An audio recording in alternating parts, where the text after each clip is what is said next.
can see it. So hey, it's alive. Hey, I don't know why I said Mario. Welcome to part 2 of our first interlude for season 2. It's a long night. And full of terrors. Might not be long for all of us. Yeah, I know. Well, who knows? Depending on how this session goes, it could actually be a rather short night for us. This is true, actually. So, last time, just a quick summary. We are with a new group of folks with one old friend as a shadowy government organization in shambles from the recent supernatural chaos in the world of the game we are playing. Is losing control of its assets and its facilities and has sent one of its few remaining field teams to a particularly dangerous research facility they have. And by field team specifically, we mean like the accountants. Pretty much. Well, yeah, I mean qualified individuals, but James Bond they are not, which is good because I told them not to be. And they have uncovered a brewing revelation that things went horribly wrong in this facility, as this facility was studying vampirism, and they are now in deep in the bowels of the research floors of this facility, while the blizzard of the century sort of shatters and shuts down the region of the country that they're in, making a easy escape, aka just running out of the building in any direction as fast as they can, rather difficult. We begin where we left off last time, with our heroes finally making it to the bottom floor of the research facility and being greeted by a researcher who has very clearly seen better days. Also, heroes, very loose term. Yes, true. Hold on, wait. When we left, we were in the elevator. Mm-hmm. We just killed somebody. Mm-hmm. Yeah, we just killed a former acquaintance, I believe, who had been contracted with our organization, who had contracted it. I did my best to make that end as clean as I could, whilst also getting what information we could manage. And now we're going lower, and I'm trying to remember, did we have a stinger? Did something crazy happen when the doors opened? I think we were just like, we're all going to die. Janessa was like, we're going to die. This is magic cold. The door opened to somebody. Okay. That was the stinger. All right. Yes. Yeah. Hello, somebody. It is face shit. My name is somebody. It is a gentleman in a lab coat, and suffice it to say, he looks absolutely horrible. The coat was probably white at some point in time. It is now a dull and disgusting yellow for probably any unholy combination of reasons nobody wants to think about too many times. He is deathly skinny, jaundiced, with deep purple bags under his eyes, scabs all over his skin, including on his face. And while he greets you with a simple, like, it's nice to see somebody else, but you shouldn't have come, he has a firearm, a pistol on him, but he's not aiming it at you. It just sits in his hand, dangling loose at his side. I understand that, like, our first instinct should be to help if we can. I am going to raise my flamethrower. Are his scabs weeping at all? He doesn't look like he's bleeding actively from any area other than like really, really chapped lips. You can tell that there's some blood involved there. Fabulous. Someone living. How long have you been here? What happened? Stopped marking time quite a while ago. Oh no. My guess is has to be nearing a year at this point. Has to be. I'm sorry. I turned to like Larry and Ariel, and I'm like, I'm sorry. Your people let them sit here for a year? What is wrong with you people? No. That's not the communication that we'd received before. It couldn't have been more than, 3 or 4 days at most? Maybe longer. Things had gone haywire, but they wouldn't have let their most dangerous facility slip out of contact for that long, even if we weren't getting the entire picture. Tell me, did the world turn back on? Well, it never really stopped. It kind of like cracked for a second, and then, well, it's still cracked, but you know. Are you speaking about the breach? It stopped here. Oh no. Are you talking about some sort of temporal phenomenon? Are you out of sync? Potentially. I can't say I think it matters very much at this juncture, but it would certainly explain the excitement of the last few days. A sudden interruption of what had become a rather tense but sustainable status quo. Although I am sorry about what keeps happening to you and yours. I used to be able to communicate using the internal PA system to try to warn people away from this floor, but the systems have degraded rapidly in the last few days. I'm told it might have something to do with the weather. Keeps happening. I'm sorry. Again, from our perspective, this has not been very long. What is the last date as far as you're aware? Or at least the last date that you had contact with the initial. In the last date I had contact with the agency. It would be just about a week or so after the incident. January.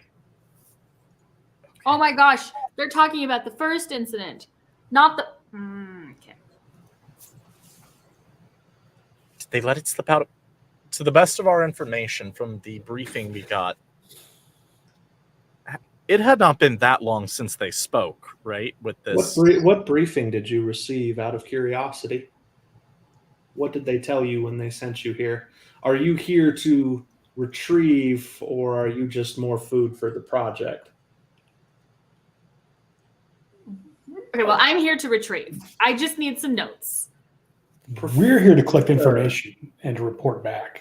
Or reconnaissance. So they might actually intend for you to leave alive. Specify they. You're being extraordinarily vague, and I'm losing patience. Clearly your people, Ariel.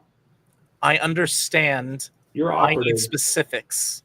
You lack project clearance. If I share it, they'll just kill me when they come and purify the space.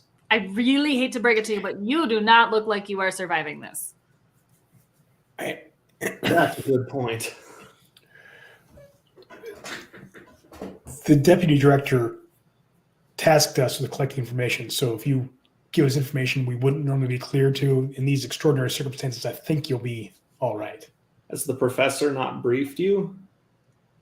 By the way, Professor, you look well. Thank you. I am well. Speaking. Well, okay. I mean, I'm better. I'm better than I have been. Why would I brief them? Because it might be necessary to all of our survival.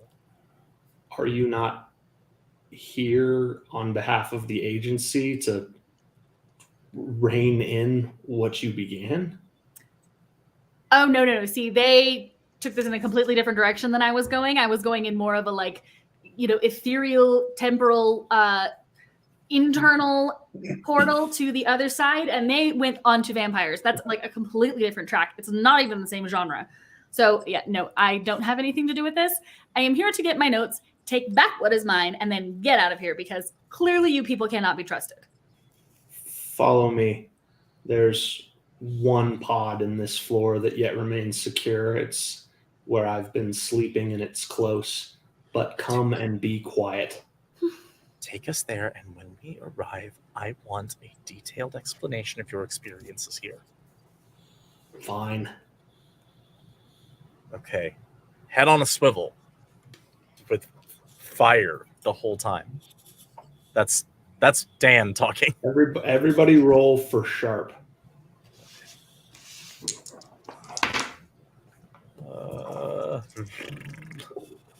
4, 5, 6.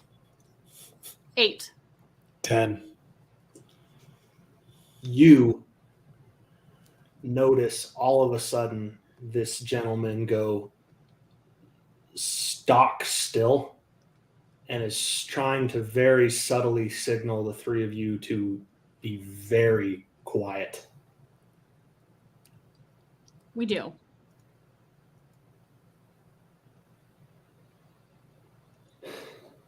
He just listens, deflates,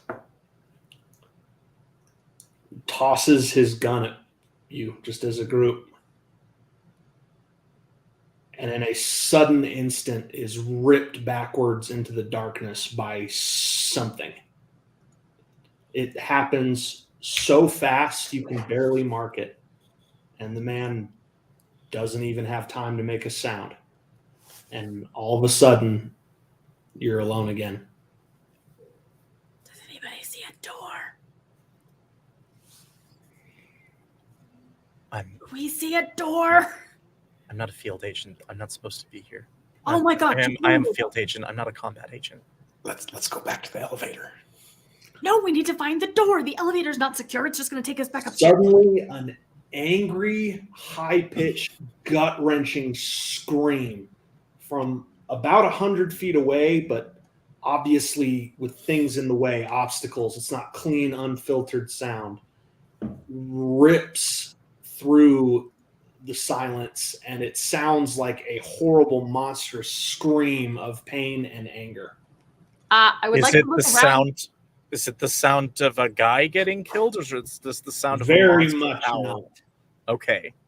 This is the sound of something very inhuman being very, very pissed off and very uncomfortable. Okay. I'm I going to would run like the opposite direction. to look around for a door. Roll for sharp. 4. No. Sorry, 7. There is a maintenance door that you know is staging for research pods and servicing for their recreational systems.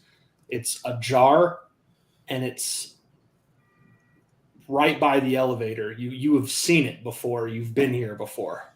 Okay, I grab Ariel's hand and I drag her that direction, and I'm like, Larry, come here. I'll run with them. I'm being dragged, but I'm also like keeping the weapon pointed up in the direction of where the howls were coming from. Roll for cool. Me? All of us? Ariel specifically. Who? Ariel specifically. Roll for cool. Okay. 8 + 1, 9. Oh, I would also like to say I would hope that I caught the gun.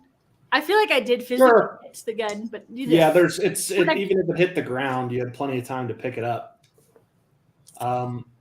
Mark on your sheet 1 point of something that we're going to go ahead and call fear.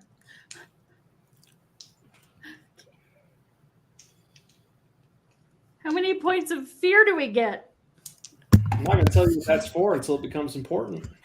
This for everybody? Nope, that's just for Ariel, Oh, who has suffered sort of the first challenge with her direct psychology to the situation. Yep. I'm an academic.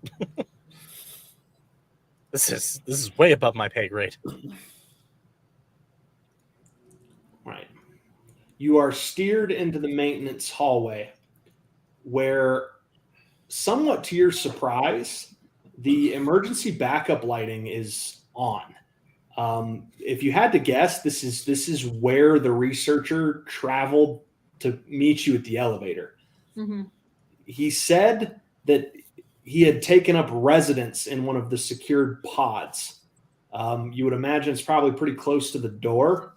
And I mean, you, Janessa, you've been here before. So what do you do? Wait, so I would go in and try to close the door. Close the maintenance door? How you going to figure out? How you going to figure out which pod is the one he means? Oh, wait, but the maintenance door would block us off from the main hall, right? It's open. It can be opened from this direction. It cannot be opened from that direction at that location. Okay, so we have to find a pod. I don't suppose that. Okay, actually, I have. It's kind of early, but I feel like this thing is something we don't want to do. I have one luck point. Can I spend a luck point to remember Sure. this area and have a good guess as to which one it would be? Sure. Spend it. Okay, it's gone. Mark it. Yes. So, what this comes down to is you remember sort of which pods, which facilities were in use. You know that secured pods are for environmental stressors. They're literally for individual experiments that could have destructive impact. As such, they're actually pretty robust and pretty easy to seal off. Okay. You remember that one wasn't in use simply because its elemental mitigation systems, fire and cold, were in repairs when you last interacted with this facility. And if the researcher can be believed, not much has actually changed since the last time you were here. That is as good a shot to take as any. Cool. We go in that one. I follow along with it. Larry. Right on. After the two of them go in, they haven't screamed, I'll go in. The pod is a stainless steel lab. The door seals with a pressure lock, meaning it'd be very, very difficult to get into from the outside. Very, very difficult. In the room is fully outfitted lab equipment that has been very well maintained. And bathing and toilet facilities roped off just by a curtain. Mm-hmm. And a triple pane bullet and impact proof glass window to the outside where you can see sort of through the darkness. It's not lit out there, but there's enough light in here. You can see through the darkness something of an observation area. It's just a room with some desks and chairs, and that's where we would have come through, right? That would be the other side. Got it. Okay. Of this pod. You could have eventually gotten into this room had you gone another direction into that room. You're in the pod. As far as you can tell, if there was one place to kind of hold up in a facility like this, this is the obvious decision.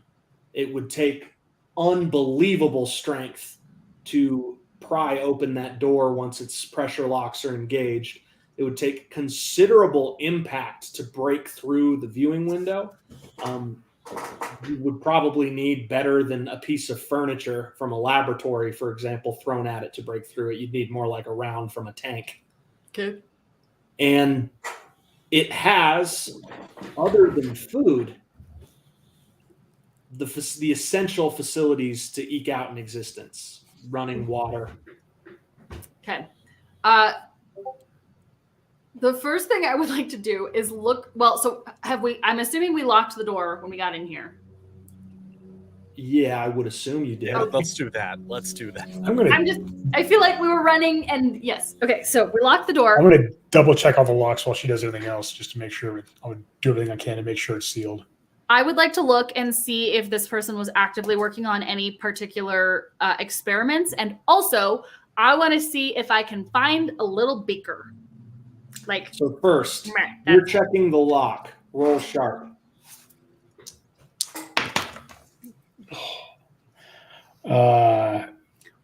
6. useful A about pressure lock seals in multiple places in order to prevent there from being a single failure point on a pressurized seal. Now, it works the same way a modern pressure cooker does. A single point of failure results in a stronger seal, but results in what one might say a complete freaking catastrophe when that seal breaks. Multiple seals mean it's not quite as sturdy a lock, not a space shuttle pressure lock, but more points of failure means it's harder to break. You're having a very, very difficult time engaging the final seal. You're having a hard time achieving full pressurization of the lock. It's like something in the mechanism is broken.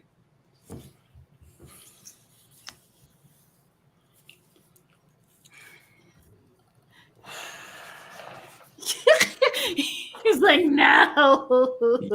Janessa, you would find a beaker easily. They're everywhere. This is a very well outfitted, if somewhat basic lab.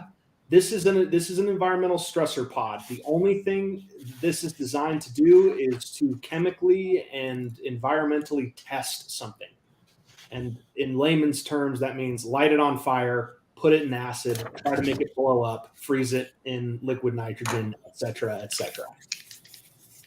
Cool. So I grab the beaker, I dump my plastic baggie of random odds and ends in it, and grab a wax pencil for later, and we stopper it up. Cool. I have that. Now I would like to see what he was working on this desk. There's in progress. It would appear there were a bunch of experiments being conducted on blood. Okay. Are there notes about it? And does the blood look? I'm assuming the blood looks funny. Looks like blood. It's congealed and old, but it looks like blood. Okay. There are a ton of biohazardy type stuff, like improperly cleaned slides, tubes, pipettes, kind of just dumped haphazardly in recycling receptacles across the room. He was not worried about conducting his experiments in a particularly orderly fashion. Makes sense. Hey, Ariel. This door's not closed. The door's not closed all the way, right? I think I might be able to cast a spell and fix it, but it could go wrong. What do you think?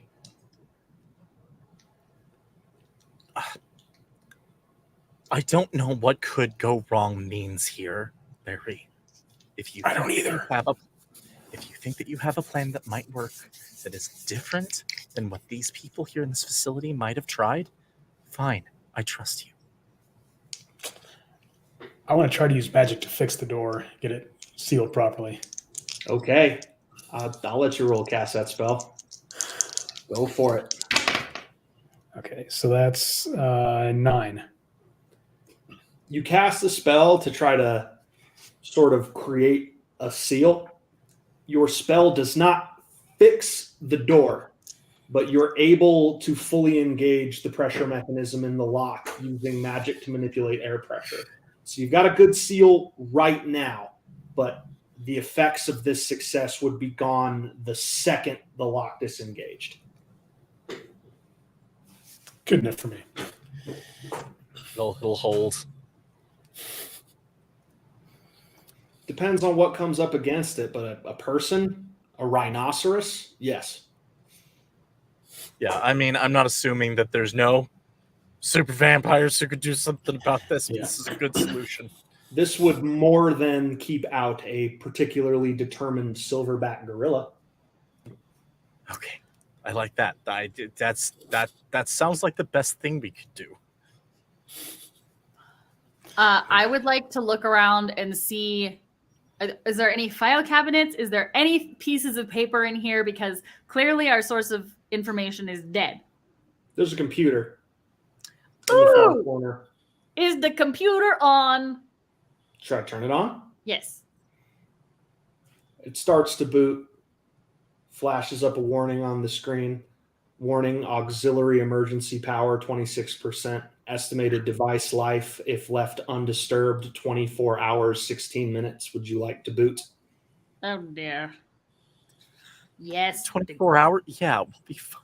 24 No, it's left hours. undisturbed. As soon as You we would, turn this you thing would know on. this too from working in labs like this. Auxiliary backup power and emergency power systems in facilities like this are segregated. Mhm. Auxiliary power would be a dedicated backup generator that's designed just to fuel things like this, the computer. The lights would be hooked up to something else. The ventilation would be hooked up to something else. You would know that. So it's 24 hours of power for computers and similar devices, probably charging outlets, etc. This is not the Enterprise. We have not diverted power from life support. Yeah. They do that because having a single point of failure in your emergency power system makes an emergency power system almost useless. Fair. Reasonable. Right on. So you boot? I boot it. Boot.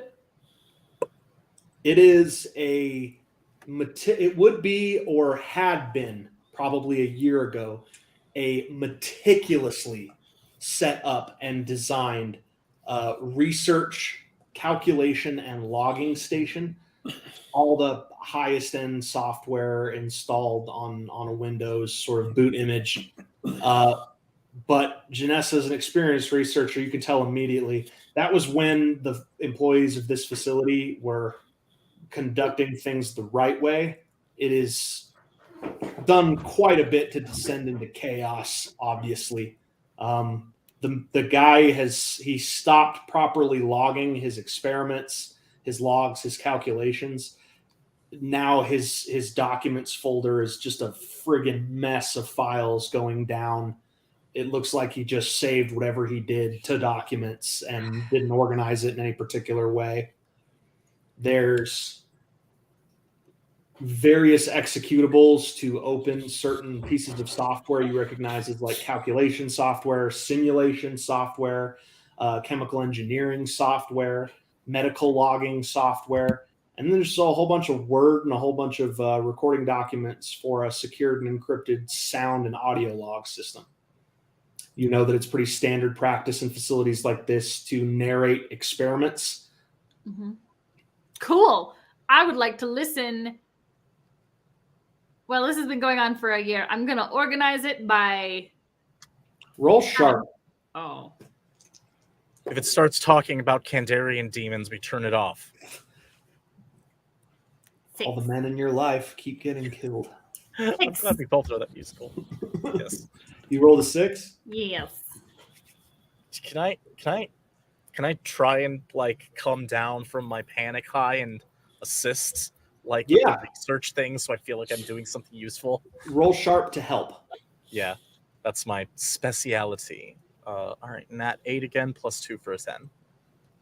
There are over 2,300 files created within the same 5 minutes 4 days ago. While they're doing that, I'm looking for like a USB drive or backup hard drive to download stuff onto for reporting. There is a log system. However, that is not auxiliary powered, and it currently has no power. Is there like a physical thumb drive or anything I can grab? It is a tower with multiple 20 gigabyte drives in it.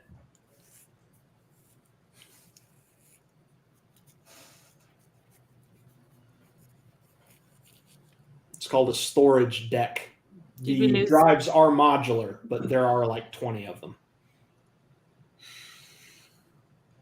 If there's no power going to it, I'm going to pull out all 20 drives, and anything I can figure would have information to get out of here. That's fine. And you would know how to do that, and you would know that this entire room would have, as long as it was on, would have backed up to that storage tower. So looking at the 20,000 entries, I'm going to be like, cool, organized by date. Let's look at the most recent one. The ones on the same day, we can maybe just do with a few of them. Right. The most recent one of the ones on the same day. The most recent is 2 files created roughly 8 hours ago. One of them Wait. audio. Go ahead. I want the most recent one of that big giant batch, and then also the most recent one, period.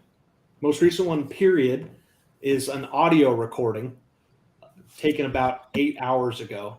Most recent one of the giant batch is a medical simulation experiment, an executable. You know that if you load the boot program, you would load that simulation and get to see what's going on. Well, do I also, I'm assuming that will take more power. No, it's the computer's on. It's got about 24 hours worth of juice from its backup generator. Oh, okay. So we're okay. Cool. Yeah, it does not use meaningfully more energy if you're using programs on it. You're talking a difference of like a fraction of a percent. Wanted to be sure. Let's look at the video of that last thing, and then we'll see what happened yesterday. The video, it's an audio recording. The audio recording. It is the researcher you heard before. And this is what he says. Scroll. This is what he says as soon as I can scroll to what he says. One moment. It's okay. We're loading. We're buffering it. No, it's just like sitting there. This is the last log I am going to record. This process is no longer worth the energy, and I have given up hope of achieving the success that has sustained me for so long. The presence increases. We have more outsiders coming into the facility, no doubt attempting to retrieve our stunning success. I try to warn them off, but they stay good government men to the end. As far as I'm aware, no survivors. And if there are, I pity them. I am moving forward with my final plan. I am going to saturate myself with the toxin and only hope that instinct keeps me safe enough to trigger a full meltdown of the fuel cell that powers the facility.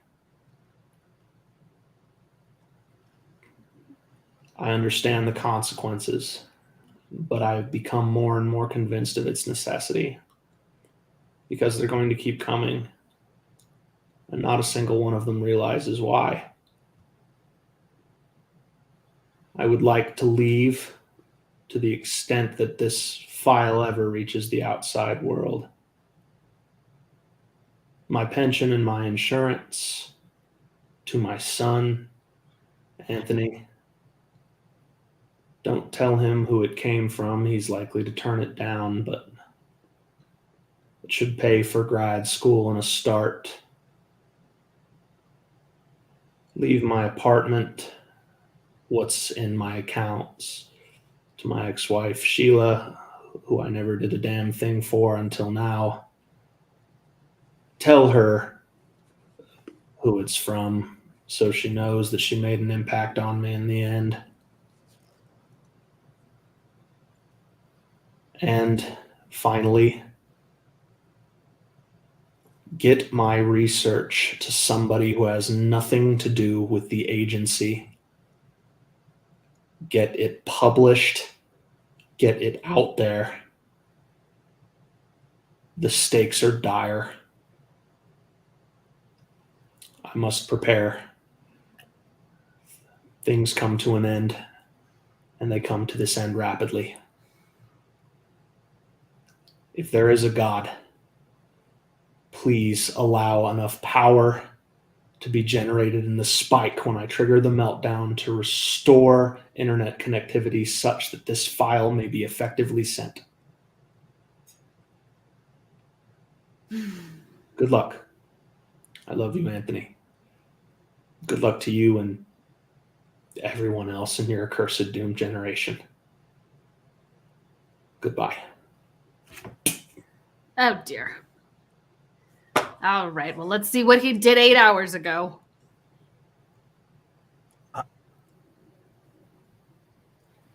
It's a medical experiment. This isn't really your field. You're not really medical, but you are a genius and very well educated.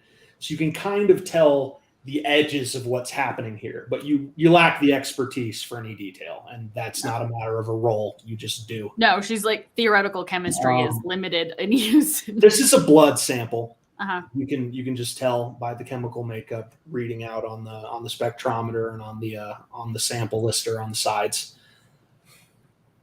It is loaded down with a variety of different chemicals. A couple of them you recognize as like proper industrial chemicals, although their presence is so faint and diluted, you wonder if they're present in the sample on purpose. Okay. And there are a couple of other things that you don't recognize apart from just a basic sort of dilution of H2O. You almost wonder if he took a water dropper to his blood sample. Okay. But you can tell the simulation is designed as a contest of this spiked blood sample and something else. A foreign, you could call it a pathogen, but it's really not. It's the only way a chemist like yourself could describe it is, what if blood, but a virus? Okay. These aren't red blood cells. They're O-shaped lymphocytes. They descend on the sample like a ravenous horde of wolves onto an injured deer. Okay. Nothing slows them. They consume the entirety of the blood sample and then begin to multiply and multiply and multiply so fast that the simulation breaks and is labeled a failure. And that's the file. Cool. So clearly they're nowhere close to finding a solution they're nowhere close to finding an antidote to this dumb thing they made. Fabulous. Basically blood cancer, boys. Is that an attempted cure, or is that a variation of the thing they made? Well, it looks like they tampered with the blood to hopefully repel whatever this is. I'm assuming it's the vampire blood. And it didn't work. Ariel, you're a researcher, right? Yes. Do you have any research-related abilities? Mostly, okay, so I am prepared, and I always have a plan. Those are my major abilities or moves that I have. That and my panic room, of course. Roll for sharp. Okay. Third straight 8. That would be a 10. Janessa, roll to help. Okay. Because we're kind of collaborating on this anyway. Am I rolling what? Am I rolling cool? You're rolling sharp. I'm rolling sharp. Got it. 10. Tens. So your next, probably wisest step is not to look at the most recent entries in obviously a massive and long-running effort to do something, but to look in the middle and to look at the beginning to see where it started and to try to find out what changed. Okay. Now, it's easy to organize the two if you go back to the beginning, obviously, but you know that it's probably a good idea to try in the middle to look for data size. Mm-hmm. Well, so my guess would be, let's start at the beginning, see what they were looking at, and then look at the middle. Yes? Hey, DM. Yes. That preparedness move, on that, when I need something unusual where I can roll plus sharp. On 10 plus, I have it right here, right now. On a 7 to 9, I have it, but not here, and it'll take some time. On a miss, I know where it is, but it's somewhere real bad. I would like to, I have access to my satellite mobile device. I have this data here. I would like to see if I have something where I can download the data and put it on this device with a connection to the internet. Give it a shot. Roll. Yeah. I need another 8 plus. Come on, let's go. 6 Can and I a help 3. him? 9. Got a 6 and a 3. 9. Not on an ability. 11. 9. So what does 9 mean on that ability?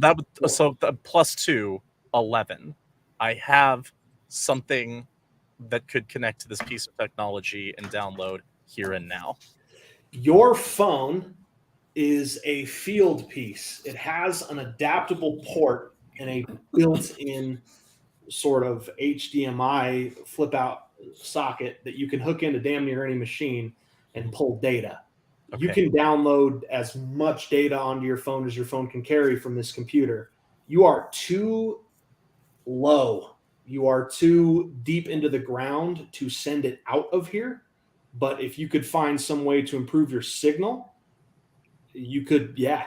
But right now, the immediate issue is getting data off the computer onto that phone, and you absolutely could. That's what that device is designed for. Okay. While they're doing their research, he said he's going to try to cause a power spike and connect to the internet. I'm going to try to figure out if there's a way I can magically boost the power.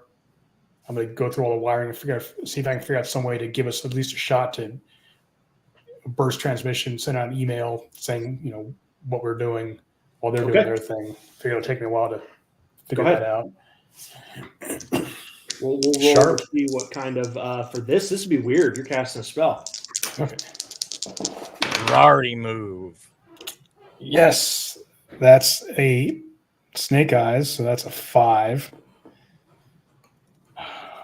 So I just leveled up, but hooray! Hey, put it in weird. That means a success with a serious setback. As people know, here's your serious setback. You can cast a spell that can lead to a spike in electricity. That's within your ability set.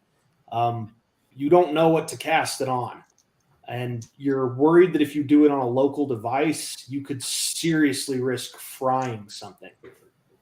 You suspect it would be much safer to try to cause a power spike at power sources. So I'll say that's a spell that you know how to cast, but it'd be very risky to try to cast it on a device itself. Very risky. AKA, we would roll and see if you destroyed the device. What do you want to do? Well, first we got to figure out let them do their research and then figure out what we want to say and then make a decision. Okay. Let them go ahead. So back to you guys. What do you want to do? Look at the beginning to see if we can see what they were trying to do, and then look at the middle to see what the data was. While downloading, regardless of whatever data it was, I want it all on here. Your phone can store about 500 gigabytes, and this computer well over 10 terabytes. So you can't do a 1-for-1.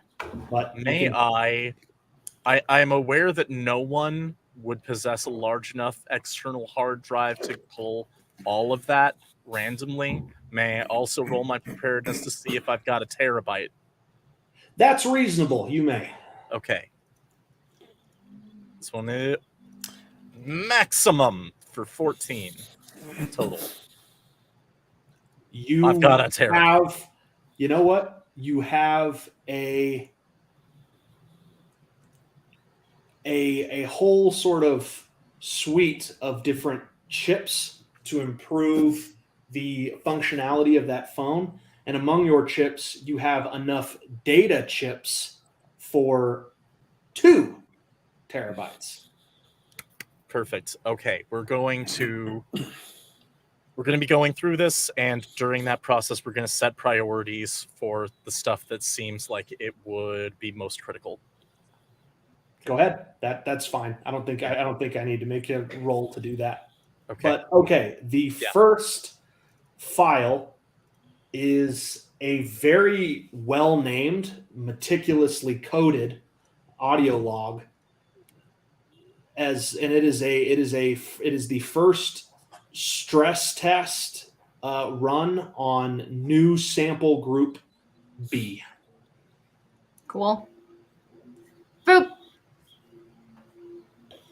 The researcher is back, and he sounds so much better.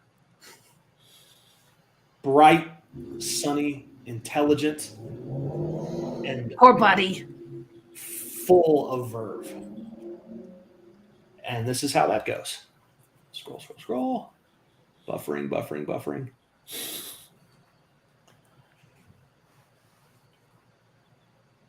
I don't know if she's a miracle worker or she made a deal with the devil, but I have never seen anything like the samples the professor just sent in. We're talking about, God, what do you even call it? Okay, this is for posterity, I guess, so allow me a little theatrical license. When you're genetically engineering product, which is, as you know, our term for plagues and cures and vaccines and pharmaceuticals. When you're genetically engineering a product, you're trying to manipulate it at sort of the basic building block levels, and it is so freaking difficult. Reprogramming mRNA, reprogramming DNA without causing the entire cell to just liquefy. We've only just recently stumbled upon the technology to do it at all. So in comes this sample.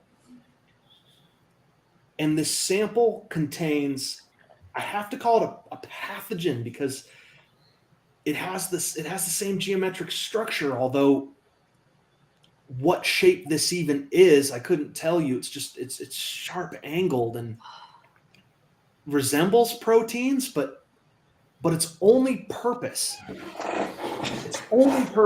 is to reprogram what it's introduced to destruction and replication. Like, if I wanted to make the understatement of a century, we're talking a virus that causes uber cancer,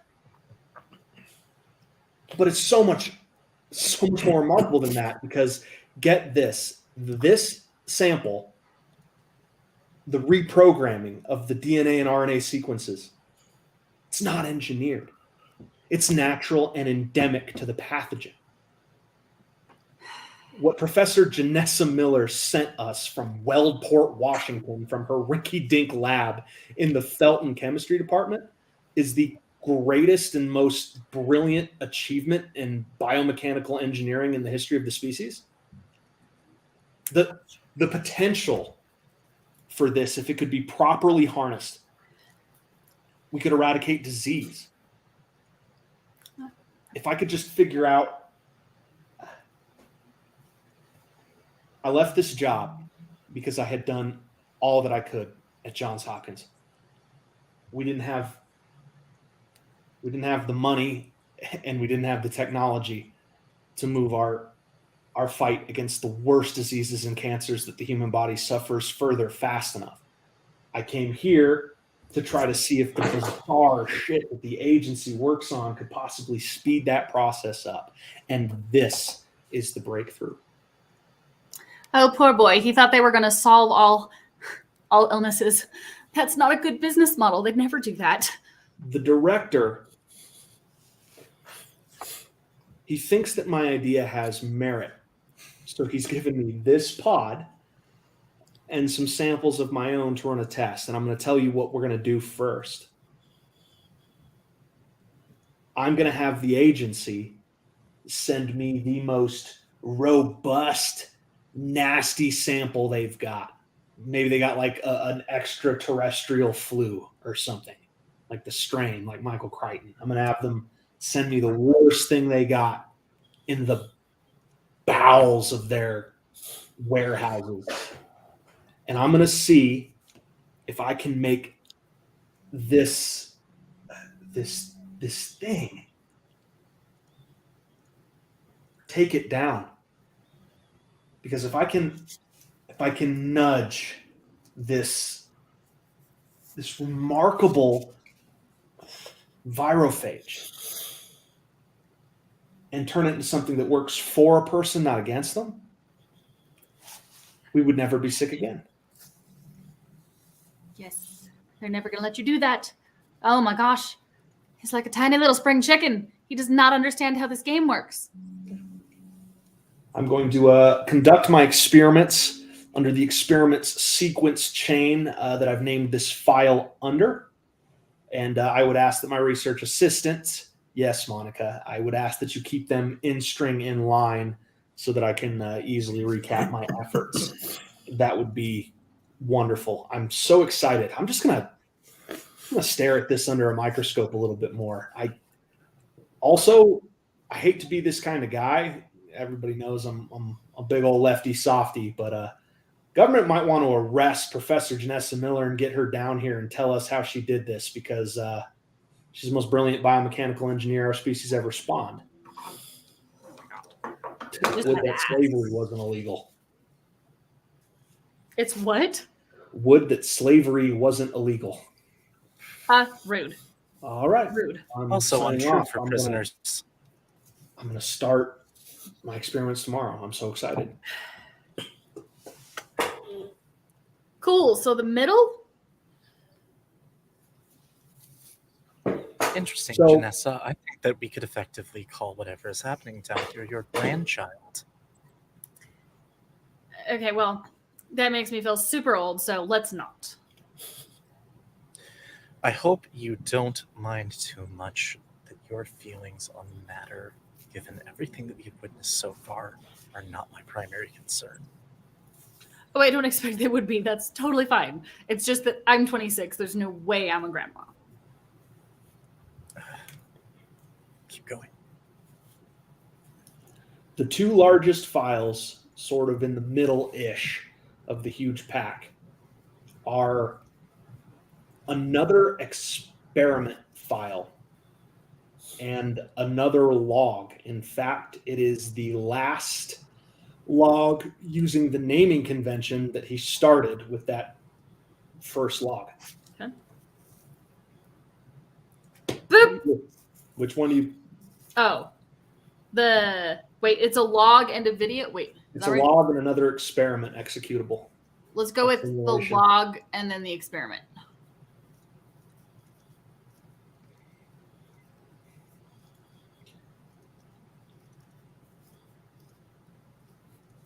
I know you're listening to every single thing I put on this machine.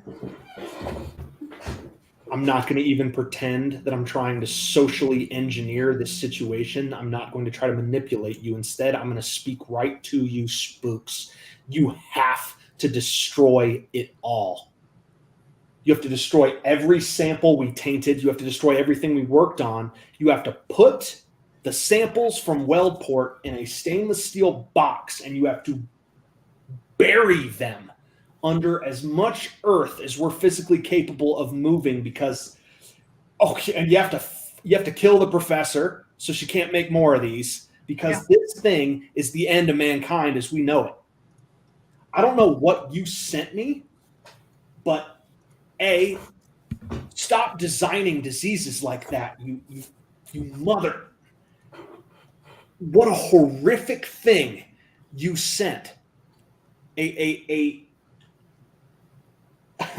virus that makes blood so hemophilic that it causes a mutation in human genetic structure? What even is that? You're trying to create. What would you do? You would drop that on a war zone and create a nation of Draculas, I guess? What a horrible war crimey thing to do to people. But that's not what I'm going to focus on. I'm going to focus on the impact of the goddamn virophage on that monstrosity. You see, the problem with that monstrosity is it's inherently unstable. It can't be replicated. The only way to create a sustainable population in the mutagen is to introduce en masse. I couldn't even make more samples with the samples you made me. Thank God. That's the flaw in your entire plan. And you never figure out a way to solve it, and I'm not going to help you. Okay, well, he just didn't understand what was going on. Problem with the virophage is it's all about weaponization and procreation. Mm-hmm. Now, I know what you're thinking on your shadowy boards in your smoke-filled rooms. Eureka, the soft-hearted, bleeding-hearted researcher figured out what we needed him to figure out. Yeah, here's the problem. Janessa Miller's sample is so good at infecting and turning whatever it's in into a super replicator that if a contaminated version of this plague sample ever got out, it would be the end of the freaking world. You're talking about a contagious vampire plague, people. The virophage makes it contagious. No longer local mutation. It could breathe on somebody and we have to destroy it. If you don't, I will. Charge me with treason. I don't give a crap. Also, that sample, I take it all back. Can never see the light of day. I thought it could be redirected to destroy parts in it, but you make an anti-cancer drug out of this, and it's just going to become a cellular destruction mutagen. Yeah. AKA, it's going to turn people into human puddles, which I guess cures cancer in a way. You said that this was a biological sample. What kind of human being did they incubate this in? Kill him very too. strange one. By the way, when you're going around and assassinating people to clean this Armageddon mess up, kill the person they incubated in this too. Don't miss him. He's the most dangerous human being on the planet and doesn't even know it. You sons of bitches.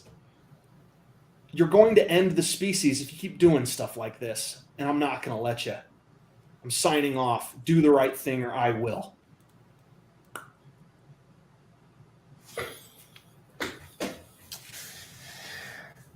Okay, don't give me that outraged look. You two work for these same people. They pay very, very well for experiments like this. Starting to see why none of the previous agents left here.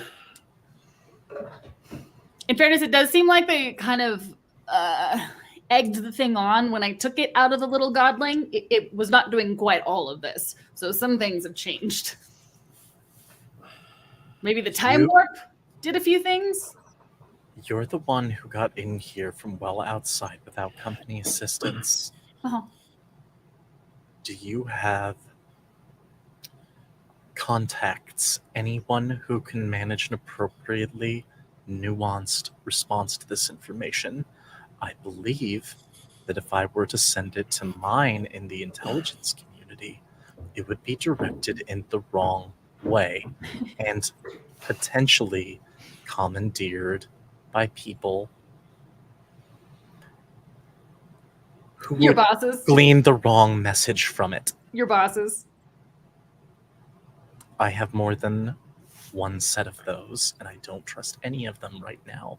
One set of them sent me down here. Do you know anyone?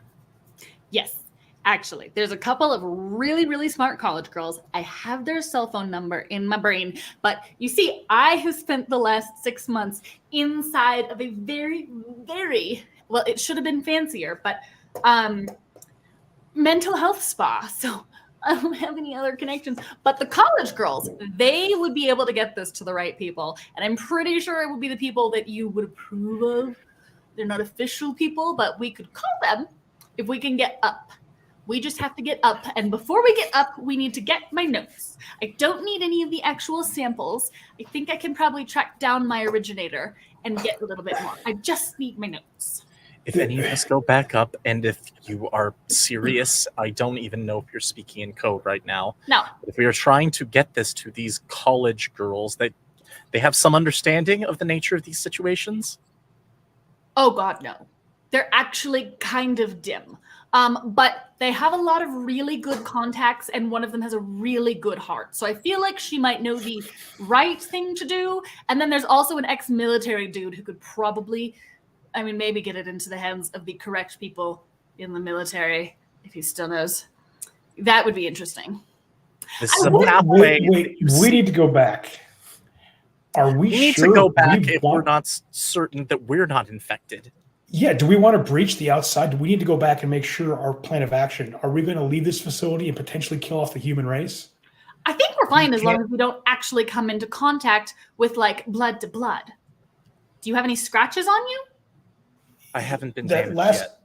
The last video, he said it could potentially pass airborne. Do we know we're not at that stage yet? I don't know that. Once we have gotten what we need, the goal should be to extricate ourselves and not come into contact with anybody until we can be certain that we're not showing signs of whatever this infection is.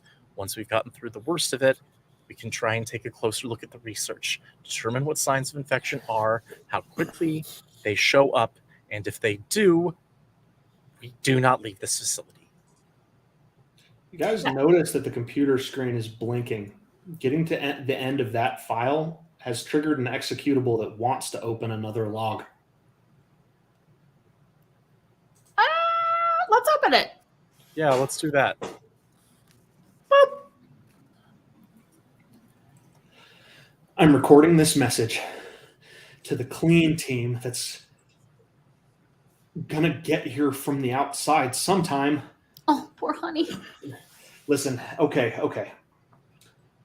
Details. Something is happening to the power system. Everything's gone to shit. In various other parts of the facility, our power systems are going up and down. There are spikes. There are surges. Something got loose on floor 3 that ate Cartwright, and they were forced to stab it to death. Bad things. I uploaded my last log to the system when stuff was going wrong because everything's more acute. And I emailed headquarters letting them know, like, with whatever is happening, this is a sealed facility. Something awful must be going on the outside, though I'm told by our maintenance staff that with these problems, it might be like nuclear fucking attack, but I don't know. As soon as I introduced it to the system, everything went to shit. But I know where the battle lines got drawn down on. It's the deputy director versus everybody else. He came down here and he demanded to see the facility chief. Made contact with me and told me to take care of it, that I was absolutely right, that none of this could see the light of day.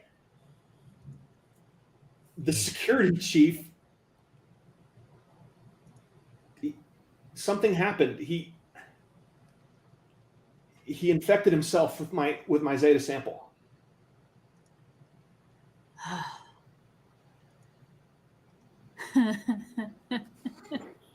Half of the facility has been contaminated, and the earliest ones, including the deputy chief, including the facility chief, are starting to get violent. The deputy director and his security tried to evac the rest of the researchers, but the hallway off of this floor is a choke point. It's a kill zone. We got separated. I think they made it out, but I'm not going to. I can't, for all I know, I'm infected. In my experiments on the blood disease, I encountered things that hindered it, things that hurt it. Natural light. I've never seen a nocturnal plague, but I made a solution of various organic materials, and it would appear that a sort of diluted garlic solution. Huh. Of course. Hey. I have been pumping myself full of every viral inhibitor I can find. It wouldn't hold back infection, but if they tried to feed on me, hopefully it would cause them distress. This facility is lost. I'm going to do what I can to seal it down, and then I need to get to work on trying to craft a cure. If I fail, I'll need to destroy it. I know the place runs on fuel cells. If I trigger a meltdown, I should be able to create a contained nuclear explosion. It won't do good for the town that we're underneath, but what other force can mankind inflict to kill something like this? It sounds like the town is kind of screwed anyway. I don't understand what compelled the facility chief to do that to himself. Some of the other researchers think that this was his plan all along, that he wanted to become one of them. One of the other researchers even facilitated that the sample that I was supposed to experiment on wasn't even this one, that the facility chief wanted me to make a super vampire. Oh, I really wish they gave the young ones like an actual, just 1 or 2 dystopian novels. Just, that's it. That's all you need to read. Well, I made a super vampire, and it's Facility Chief Myers. So is it the facility director or the facility chief? Are these 2 different people? Do either of The you guys? deputy director is a different person from the facility Okay. chief. Yeah. Listen, I don't know who is going to be monitoring my files when the kill team comes to do a system wipe. If you come to do a system wipe, like I said, for all I know, there's nuclear war going on out there. But if you do, the deputy chief is the only one who has his head screwed on. The deputy director is the only one who has his head screwed on straight here. Whoever sent him, whoever tasked this facility, they can't be trusted with these samples. They can't be trusted with these. They can't be trusted with this data. Know where the battle lines are drawn, and for the love of God, do not let anything from this facility see the light of day. I'm going to go now. My life's work, for as long as my life lasts, needs to be figuring out some way to contain or possibly attenuate or mitigate this disaster. This is existential, folks. This disease is a world ender, and what an apocalypse it would be. Good luck. Burn it all. I got a player question. Go ahead. Deputy director, that's the guy who sent us here, right? Yeah. Mm-hmm. And he did not make it sound like he'd been here and knew something was wrong when he talked to us. No. This is either a deception or an anomaly, one of the two. This is either some time or brain fuckery, or we have been played. One of the two has happened. That's why I wanted to make sure. Ariel, Yes. the deputy director, he just said he's the one guy who had his head screwed on straight, and he sent us here without giving us any sort of heads up to what's going on. And with the apparent understanding that there was no one else within the agency to contact. The same guy in the recording previously said that agency people kept coming here, and he made it sound like possibly they were being fed to whatever is here. My current hypothesis is that it is almost in some sort of incubation stage. Those close to it have communicated that this has been happening for a while. There is... Your deputy director sounds like an asshat. Yes, I agree. Or he's severely compromised. One of the two. I don't think that it's worth our time to explore or even imagine which is which. It's not Well- worth contacting him again. I have a way of sending out a message, but it might fry whatever piece of equipment we use. Do we think it's worth trying to send out a message? And if so, to whom? We've got the 2 college girls the professor knows. That sounds like a real promising option. Oh, trust me, they've stopped the world from ending at least 1.5 times. Wait, was this They also almost was this ended part it- of the group that was responsible for Twice. the anomaly? Yes, so they did actually also end it once, but then they unended it. So, it evens out. They saved it a half a time. It's fine. I'm don't sorry. have a- Do you have I a don't better have a idea? better. No, I don't. That was what I Mhm. was trying to say. I was actually attempting to agree with you, unless you have a better idea, Larry, because I am desperate for one, honestly. I wish I did. Well, fortunately, it seems like these vampires are actually their weakness is water and garlic, both of which we should be able to find. Well, the garlic maybe not, but the water for sure. The sample didn't like it, And and daylight. What time is it? well, we are underground. The daylight is not going to help us all that much, unless you can Get find upstairs, some UV though. bulbs. Ooh, if we could find some UV bulbs in here, that would be super useful. Although I suppose if they had any of those, they would have been using them. If we can get upstairs, then the rest of this doesn't even matter. Your attempt to get a message out won't matter. I can do it easily. would What I really- expect is that it's not going to want to let us. I believe that we are inside of a Venus flytrap. Everybody roll cool first. Some revelations here might inflict some fear. +1, 7. 11. Everybody but the one who rolled 11 mark a point of fear. Okay. Janessa, your fear is more of a different vintage. Yours is more worry and doubt as you're starting to realize that it's going to be hard to get your notes out of here. And But I kind of need them. tell me how you guys are standing and where you're standing. Over the computer. Are you all I'm- looking at the computer? Probably.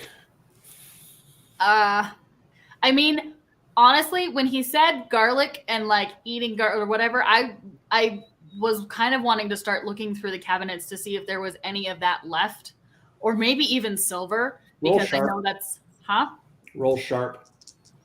because this is all looking pretty standard vampire. 5, 9. You catch a glint, like as you're looking around. It's weird. It's just a flash of oddity that kind of catches your attention, and you take a minute to peer out of the viewing port, and there you see in the dark, just like a cat, the glint and shine of nocturnal eyes just past visibility. How many pairs? Just one pair of eyes. Guys, we have company. Do either of you recognize this person? Do I recognize this person? Because I've You worked. can't see it. You can't see anything. The only thing you can do is it's how the light reflects off of that particular type of nocturnal eyelid. Is there a flashlight There- in here? And can I stick it on the portal? Nope. There should be some sort of stainless steel objects around here. Plenty. I'm going to try to do what I can to try to shine light, try to focus more light in that general area. Oh, that's actually very clever. So I'm not going to make you roll for it. That's very clever. There is a figure sitting in the back of the back of the viewing room, and this figure is just watching you. Is it a clothed figure? Does it look human? Is it normal sized? Humanoid. It's hard to tell. You can't see that well. Is there an intercom between us and the viewing system? There Yeah. is. There's a two-way speaker, much I- like exists in jail visiting centers.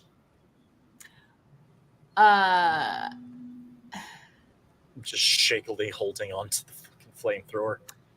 I would like to turn on the speaker and be like, hello? Are you the facility chief? You the vampire one? What are you doing? Well, we have to figure out who it is. It stands, walks over. It's sort of stiff, herky-jerky.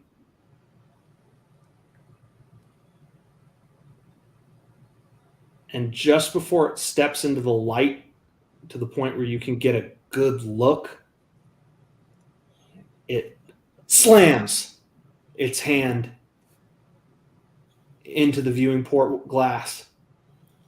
A massive, mangled paw with long, razor-sharp claws, and on its palms, mouths like the beaks of a squid.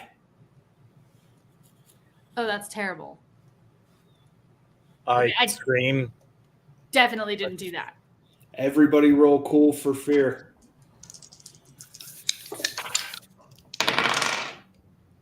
8. 9.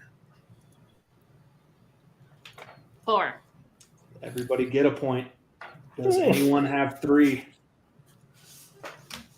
No. 2. 2, everyone. 2. You feel it more beyond just your momentary flash of fear. There's something tugging at your minds like an invasive presence. It's like a whisper telling you to open the door, to leave the room. You know you want to. I would like to cast Force of Will, which is using my will to dispel a magical effect. Can I do that? Go for it. Do you have to roll anything for it, or you just get the ability? I do. I roll weird. On a hit, momentary magic are canceled completely. Long-lasting spells are suspended temporarily. Spells and effects. On a 10 plus, I can also spend a luck point to snuff out a powerful spell or strange effect. On a 7-9, I take 1 harm as the strain of dismissing the magic. Okay. When she starts casting, can I cast a spell to help her? It's an ability. Abilities are solo. Oh boy. Well, that is not a hit. Wait. I'm rolling weird. Hold on. Well, no, that's a 6. So sorry, boys. I tried. You did. You sure did. Harm 1. Well, that sucked. Someone else. Remember, you just take a harm with the strain of dispelling the spell. So her nose starts to bleed, and she's like thrown backwards with a cry of pain. But you feel the tendrils like leave from tickling your mind, and the hand just yanks away from the glass, and whatever it was attached to is gone. You no longer even see the glint of its eyes. It just back into the darkness. Well, fabulous. It doesn't like being pushed. All right. Oh my god. Are there water bottles in here? There's like bottles, containers, and a sink that runs. Cool. I would like to fill up a couple of water bottles and put them in a bag. Fair enough. However many water bottles there are. How many are there? He'd have like 5 or 6 reusable ones. Okay, we're going to go with 6 water bottles. I have 6, and I'm assuming just like a Aquafina bottle, right? Yeah. Reusable. Why don't we take 2 apiece? Yep. Ooh! What if we get a rag? What if we get a wet rag and have those to like slap at them like you do in the locker rooms? I find a rag.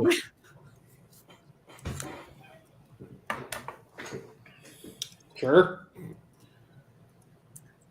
There's plenty of stuff like that. Yeah. Cool. It's fully kitted. The pod is fully kitted. I have a makeshift water whip. Boom. Now you have to decide what to do because, well, it seems evident that in full lockdown, that thing can't get in here. You can't just stay here.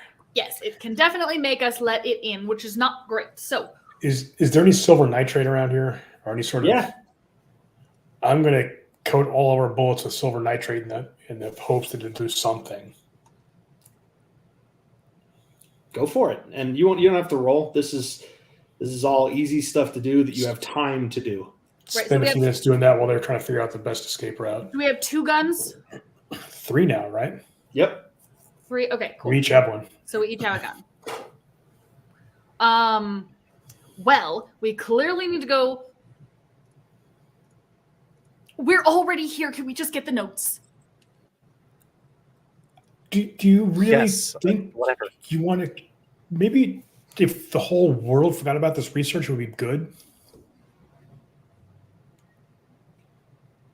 Okay, well, I don't want the research they were doing. I want my research because it was difficult to do and I don't want to do it again. But What would you do if you have the research?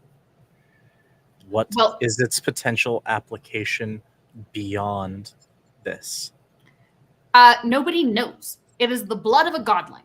There is infinite applications. I wasn't really particularly interested in developing some sort of nuclear weapon virus thing, but they pay so very well. You guys know. You work for them. I do not believe, from what I can tell, that there is anybody who could currently be trusted with this information. Okay, well, me. I just want it. Eventually, it will be published. If I don't do it, somebody I else is hope going to not. Is When? anybody Where? else in To the world whom? working on this other than you? Oh, honey, of course. You cannot assume that I am the only. Okay, I know I am extraordinary, but extraordinary people do tend to run in packs and ideas do tend to come in waves. I am not the only person, especially since all of this weird stuff is happening. I am not the only person who is exploring the applications of the supernatural on the physical. That is simply impossible. That genie is out of the bottle, that toothpaste is out of the paste tube.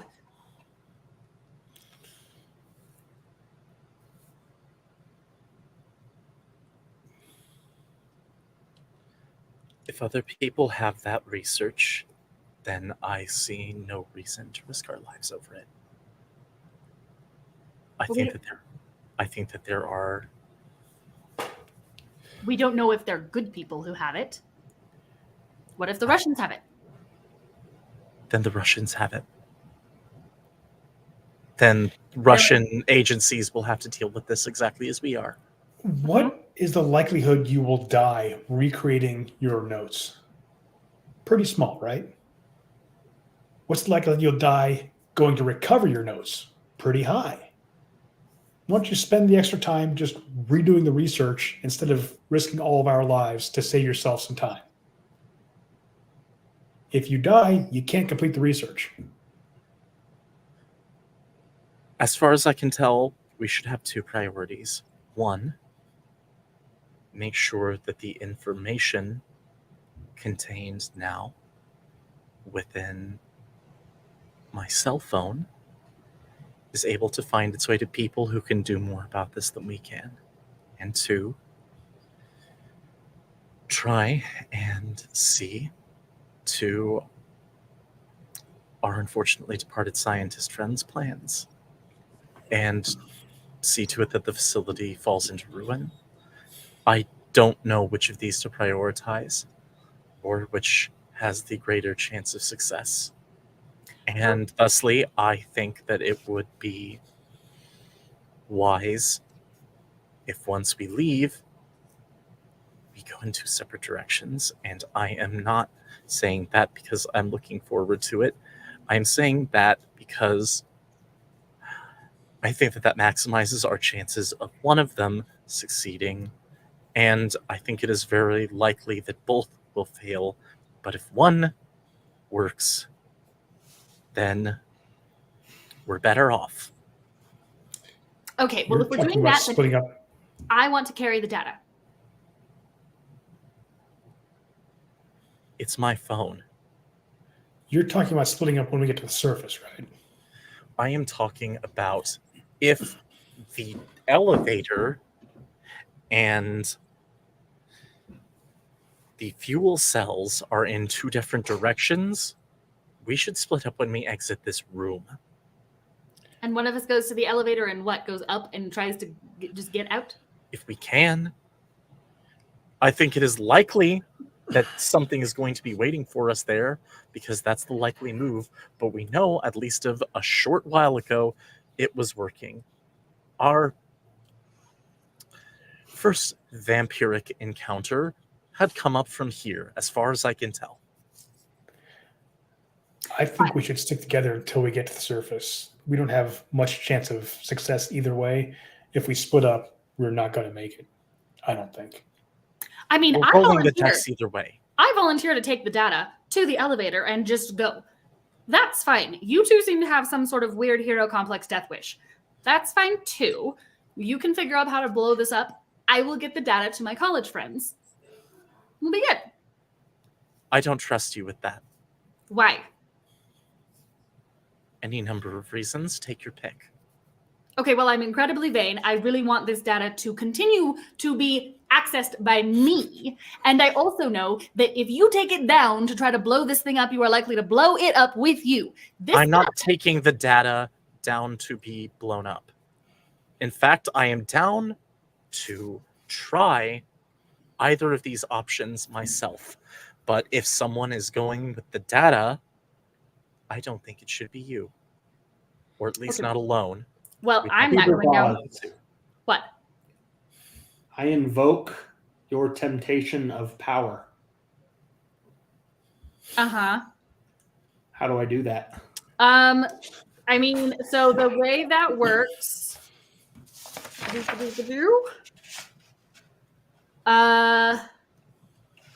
whenever you give in to your temptation, act accordingly, you mark experience. You need to act under pressure to resist giving in to your temptation if a perfect opportunity presents itself. If you fail this roll, you don't mark experience like you would have if you'd willingly acted out your desires. So I think so you can either take or roll under pressure to resist the temptation of you're leaving here with that data, whether you have to deceive these people to do it or not. Mm-hmm. I'm using your temptation of power to have you decide, or to roll under pressure to decide whether or not you're still working with these people or not. And whether or not you want to tell them you are or aren't is up to you. What are you going to do? I have something real chaotic that I could do that 100% gives in to the temptation. It's up to you, the player. Okay. We're not going to roll under pressure because she has, at this point, has no reason to be altruistic towards these people. She does not respect them. She does not think that they have likelihood of surviving. And she's just like, I just want to get out with this research and probably my life at this point. Your central mission is in the remainder of this session is now to get out of here and away from them with that data. Yes. And in this particular case, you're willing to play along for now. In this particular case, I am willing to play along for now. Bam. I pull Ariel aside. Hey, while you guys were researching all that stuff on the computer, I pulled all the hard drives off the backup computer, so we should have most of the information bundled up here in my coat.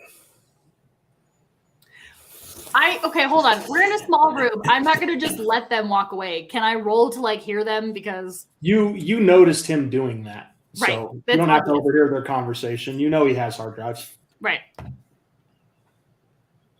So we have 2 copies of the data. And actually, remember, probably you have would more all complete know how information. hard drive decks work. They're only going to get backed up to when they're on. You have no idea when that thing was unplugged. Oh, that's true. I could have more complete information than you, or they probably backed up most of the critical stuff, but the most recent stuff they might not have. But I have more hard drive capacity than you do on that phone. So. Yeah.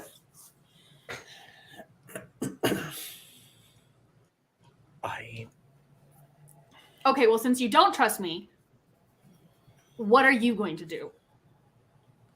What is your genius plan for getting us out of here, Miss Ariel? While also destroying it, probably with us in it. Like I said, it's my opinion that once we are out of this room, we should make haste, one group towards the fuel cells and one towards the elevator. I do not understand why we're splitting up. Because if it falls upon us, we are dead. There is no way that we can defend ourselves against what we saw. That is impossible. It was complete darkness, and he was gone in an instant. There is nothing we can do if it falls upon us and tries to kill us. Therefore, if we split up and it is in one place, hopefully it can't be in two. Cool. And well, one group still gets to accomplish their goals. Well, I'm going with whoever has the data and is going towards the elevator then. I don't trust you. You can't make me go blow up the building, Ariel. Not necessarily, but I do have a flamethrower. I'm sorry, you're going to burn me alive. If I have to. I'm searching the room for any sort of facility map. There would be like a maintenance map. You wouldn't have like a detailed facilities map, but there would be evacuation routes, etc. Can I make a guess as to where the fuel cells might be relative to us? Central power station should be, in the back.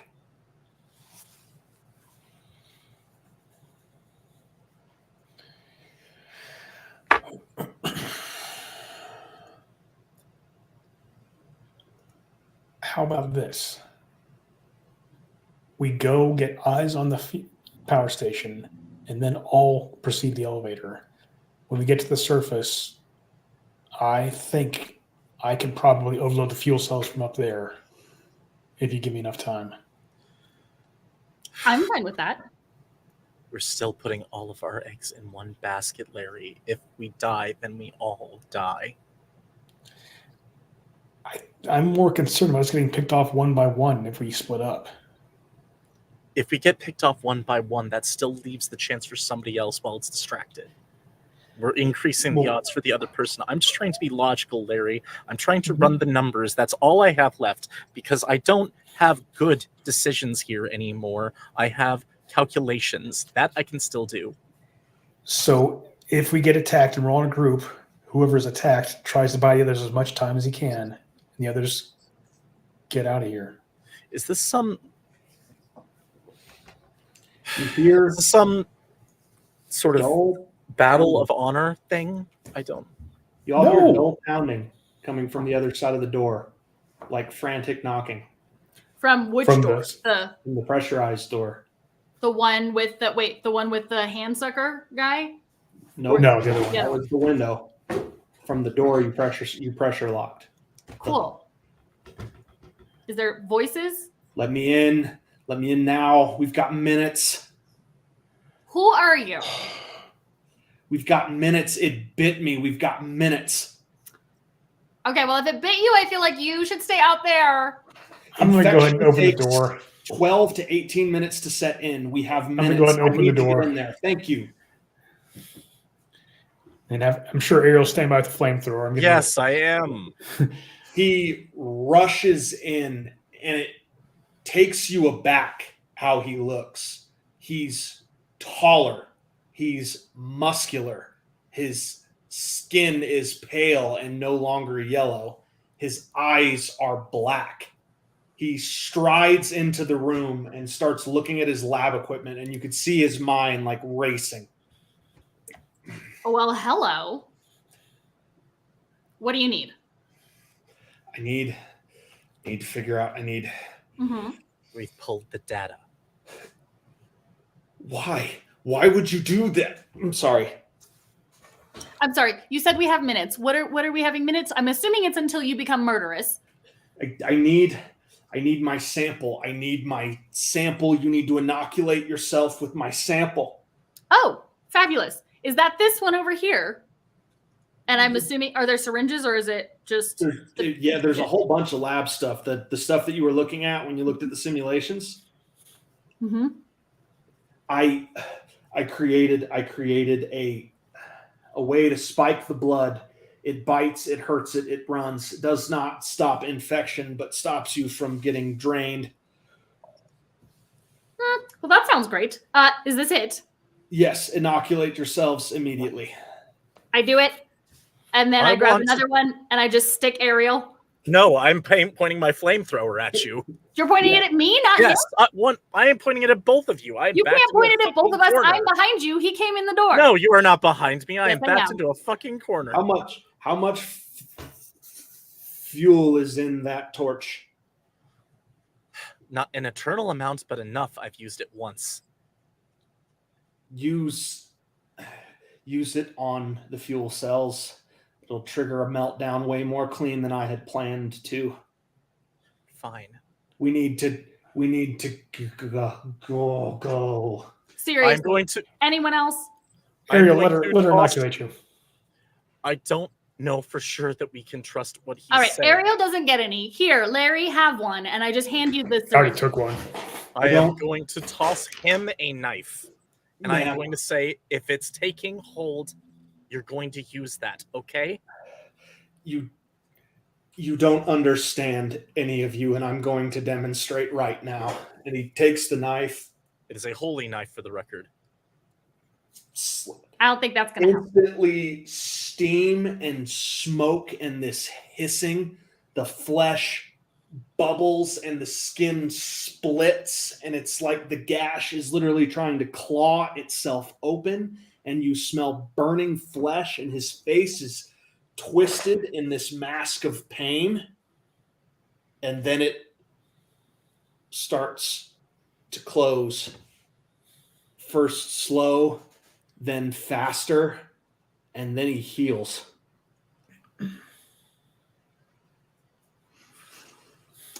Great. The So yeah, no. virulence of the plague was merely the first danger I identified. The creatures it creates. He signals you over to another table, holds up a lamp, shines a light on his hand. The flesh starts to bubble and sizzle, but it's healing almost as fast as the light is burning it. Fascinating. It's just a regular light. It's a UV light. Oh, it's a UV light. Ha! See, I told you. I told you. I need a confirmation that this does what you say it does. I've got the data here on my phone. If you can point to a specific file that proves what you're saying, then I will use it. If not, I'm afraid I'm going to have to decline to shove a needle of an unidentified substance into my arm. Okay, that's totally fine. We don't need you to be Your inoculated, option. Ariel. Don't Vaccine denier. let it grab you. It's hungry. It's hungry. If you can't hurt it when it feeds, it will feed until there's nothing left of you, and it will take a very long time for your corpse to rise. I look at Ariel and I'm like, are you okay if I hold the UV light bulb? Yes. Cool. Fine. I take the UV light bulb. It cannot be killed. It cannot be stopped. It heals from any injury you can inflict it faster than you would believe. It doesn't like pain. We don't like pain. We don't like hunger. I am hoping a nuclear explosion is sufficient to scourge this disease. Nuclear. The fuel cells run on nuclear power. You missed that? Trigger a meltdown. There will be a mushroom cloud. Yeah, so that was why I was wanting to be the one who went to the elevator. Because you two are crazy. We don't have long. I'm going to go back out there and try to distract it. It will tear me limb from limb. My infection is not advanced, but I will try. I will buy you minutes to do what needs to be done. Thank you so much. Your wishes about your etc. Professor, Yeah. I am tempted very, very strongly to ensure you don't walk out of here either, so stop.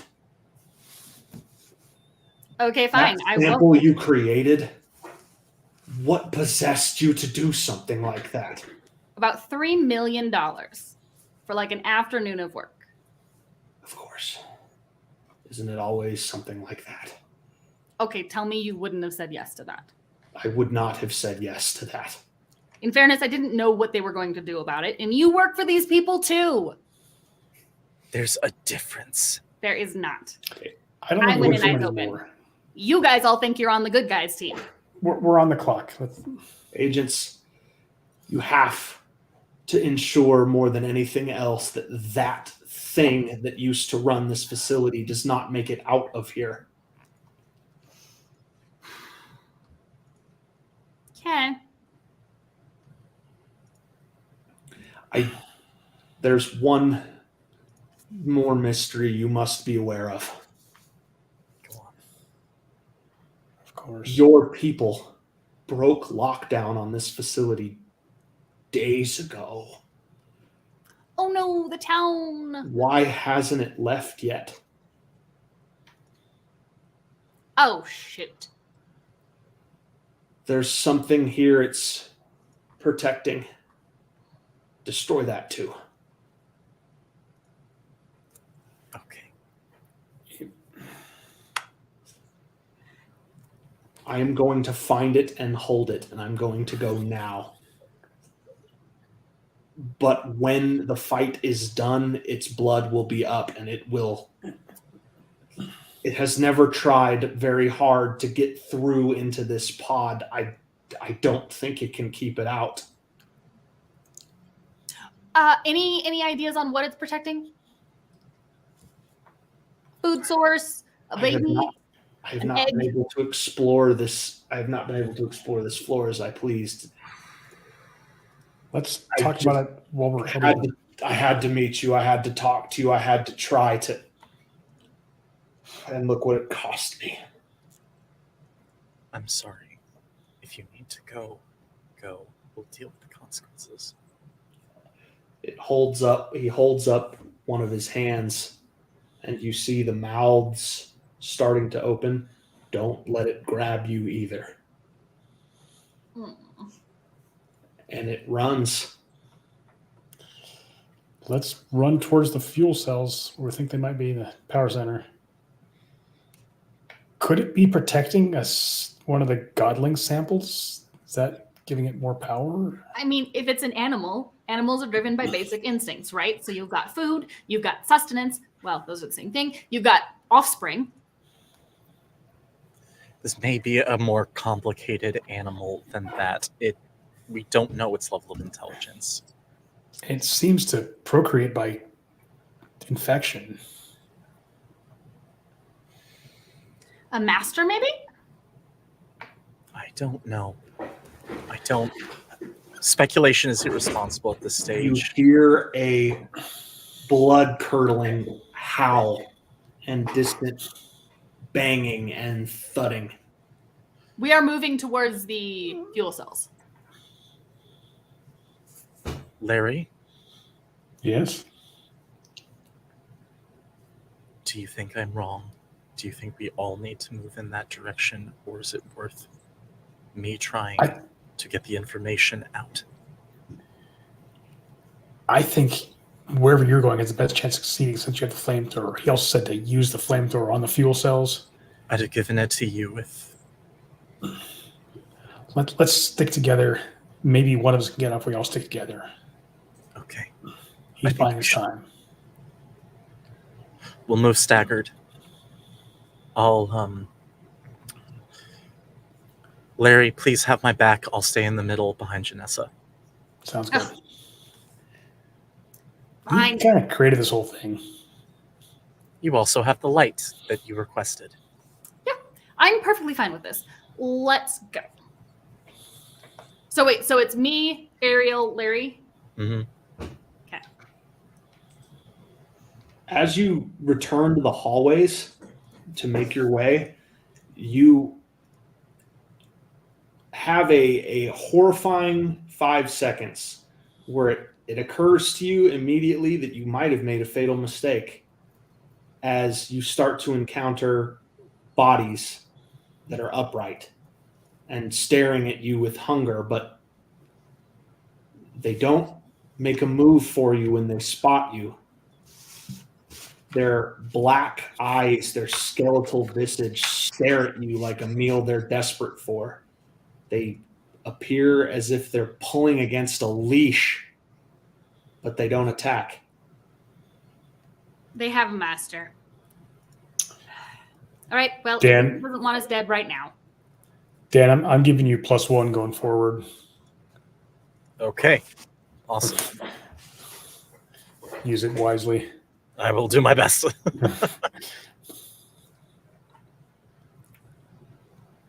Yeah, I'm just being silent and trying not to attract attention, just like Their eyes follow you like they're automated, but they can't move. It's like they're paralyzed.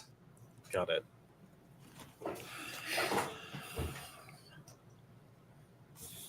Ah. How many of them hold were on. there? Huh? How many were there? Dozens. This is what happened to the personnel of this floor.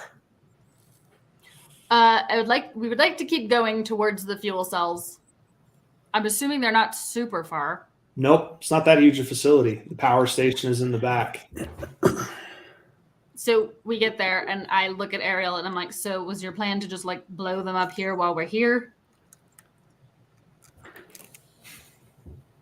This is part of what I was worried about. I was worried that there wouldn't be a good way to set a timer on it, and then we wouldn't be able to regain an internet connection.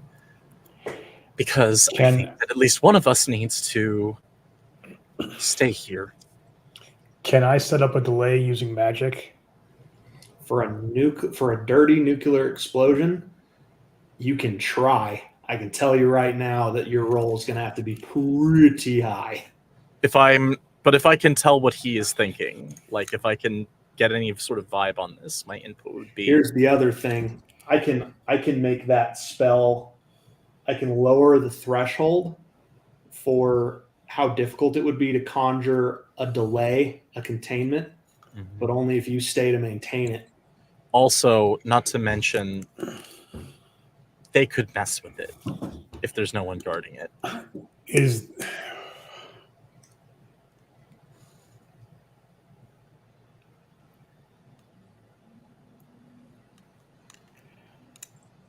I have a wife and kids up there. I don't want them to see the end of the world. I'm going to stay here and make sure this doesn't go off until I think you guys are safely out of the building. Larry, you are a brave, brave man, and your sacrifice will be remembered. Here, take my coat, Ariel. I do. You're not Ariel. Oh, well, I stepped in there. Ariel didn't say anything. I have the coat on now. I handed it to Ariel because I know it has the hard drive in there. Thank you. Wait, so Ariel is now holding a coat and a flamethrower and a gun? I got it right. I'm handing the flamethrower over. Yeah. All right. I pull out my magnum. So what are you two making a run for it? And is Larry going into that room alone? What I'm saying, yes, but allow me my moment. Okay. I just want to make sure I understand what's happening. Go ahead. I need my Spock moment. No, go for it. I just want to make sure I understood the plan. And now I'm back on. Are you certain you're going to be able to get it to blow? No. But I know there's too many other variables if I'm not in there. This is our best chance. If it wasn't, I'd never let you be the one, but I think that you are better suited out of the two of us, and that fills me with a great deal of shame. It's nothing to be ashamed of. If there was some other way, gladly take it. This is the only way it's going to work. Is there anything in specific you would like her to know if I can either get it out or somehow survive this in radioactive fallout? I have a letter already as part of my will. Be read to her and to the kids.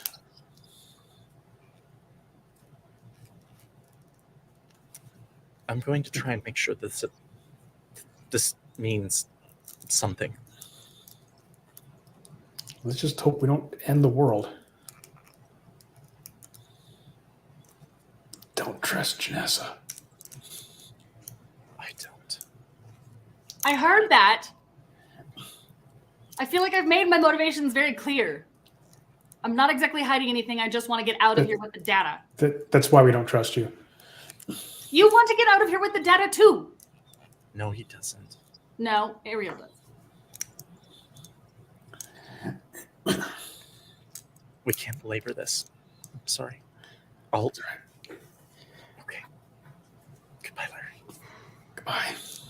If the deputy director contacts you, don't let him know that you know as much as you know. If the deputy director contacts me, then he's made a fatal error and put me on his trail. All right. And I am going to hold my firearm, gesture for Janessa to get moving. I pull out my firearm. Hello, we're on the same team here. I would like to get out. Let's go. And I walk ahead of you with my firearm and the light. Yes. Put it back in my pocket. Stop posturing. I am just holding on to the gun the same way. Larry, you enter the power station and freeze. The researcher and a man in a shredded suit, both clearly these creatures,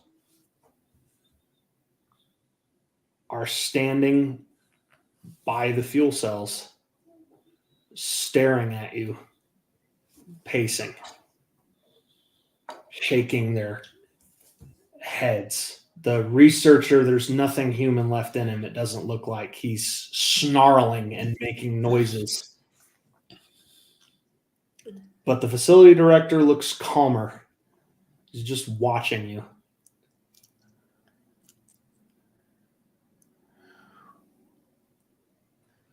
Hold on real quick. I popped us out because I'm assuming we left before we saw Yep. this. Oh, it's just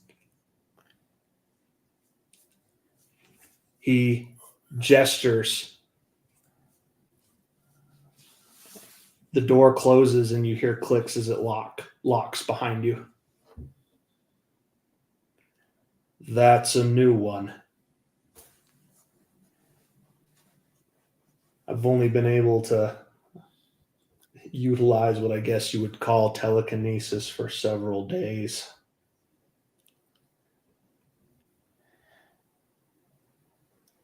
How long have you been developing? You know, it's funny. I know that the calendar says only a little while, but I can't measure the time. My mind isn't mine, most of it.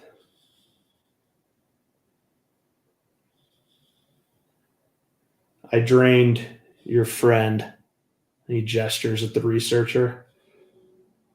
The hunger is momentarily satiated and the fog clears. And that nastiness in my brain has stopped making me do things. Ah.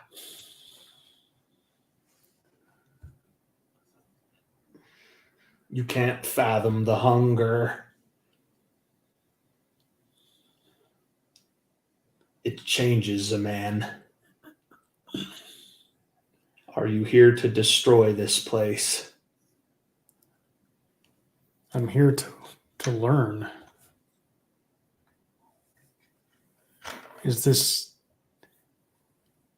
Are you driven to infect or affect others the same way?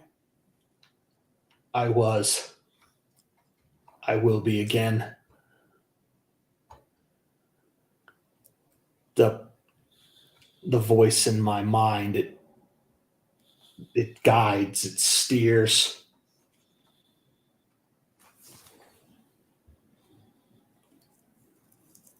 It's silent now. We have the chance. We have the chance to end this place. We must. All right, then. I'm going to cast a spell to overload the fuel cells, and I'm trying to contain it so that Roll.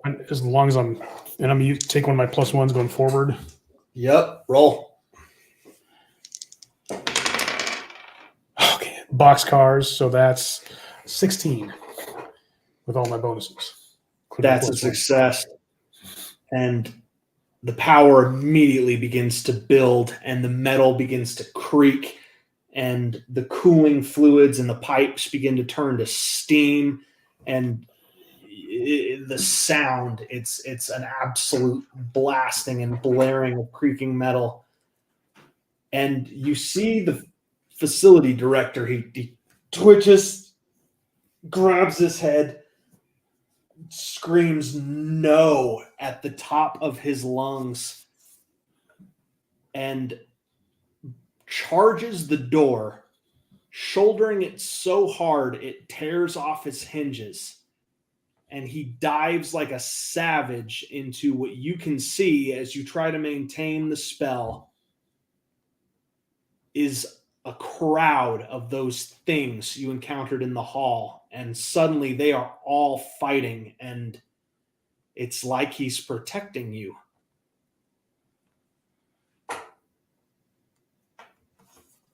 Are they coming towards me or going away from me? They're trying to come towards you. He's stopping them with claw and tooth and punches and kicks, flailing.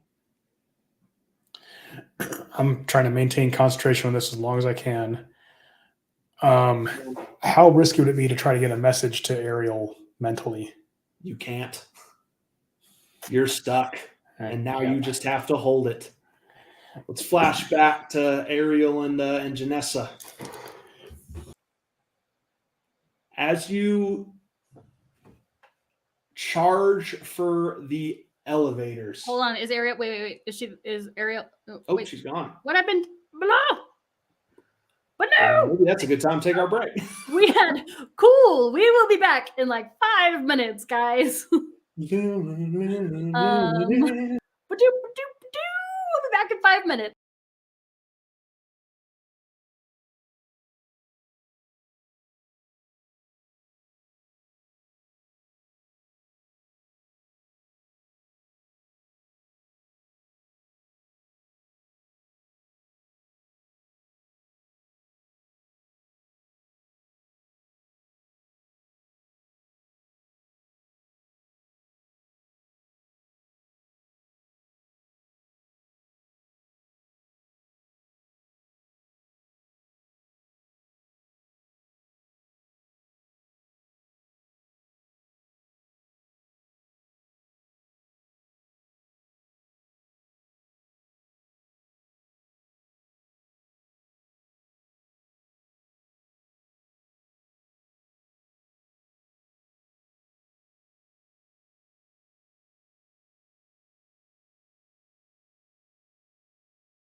Hey. I think we're coming back. But I'm alone. He's there doesn't seem fine. to be anyone around. I wasn't quite. Oh wait, we're going back to me and Ariel. That's what's happening. Hello, everybody. Alone now. Sorry. Also, you can change this, right? I know, but I don't want to surprise anybody. Oh, okay, fair. Okay, cool. It's me and Ariel. Don't you lie to him. Nothing is fine. It's fine. Nothing's fine. For We're a moment, fine. the beating of my heart was the only sound. All right. That's a little bit of a music joke. A bit of a musical innuendo. All right. So, as you are running pell-mell for the elevator, Mm-hmm. the frozen vampires move, but they run shrieking past you as the facility seems to groan and strain and Ugh. Mommy really doesn't want them to all burn up. We got to keep going. You did not have to remind me. How far is the elevator? I'm assuming none of them are trying to stop us.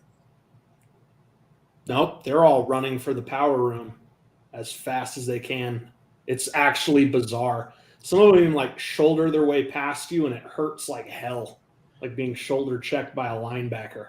I'd try and stop some of these ones, but at this point, I don't think that getting the ones in the back of the line would help him. You turn and like try to shoot them or what? No, I'm not doing that. I was explaining my reason for not. Okay. Yeah, like I don't think it'd provide that much help. No. Yeah, probably best to concentrate on getting the hell out of here. Yep. So you get to the elevator, you ride up. Mm-hmm. As Okay, wait. We're in the elevator? yeah, Right. I don't know if I'm going to do this yet.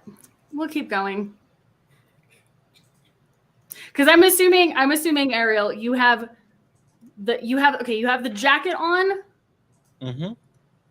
that has stuff in its pockets. Yes.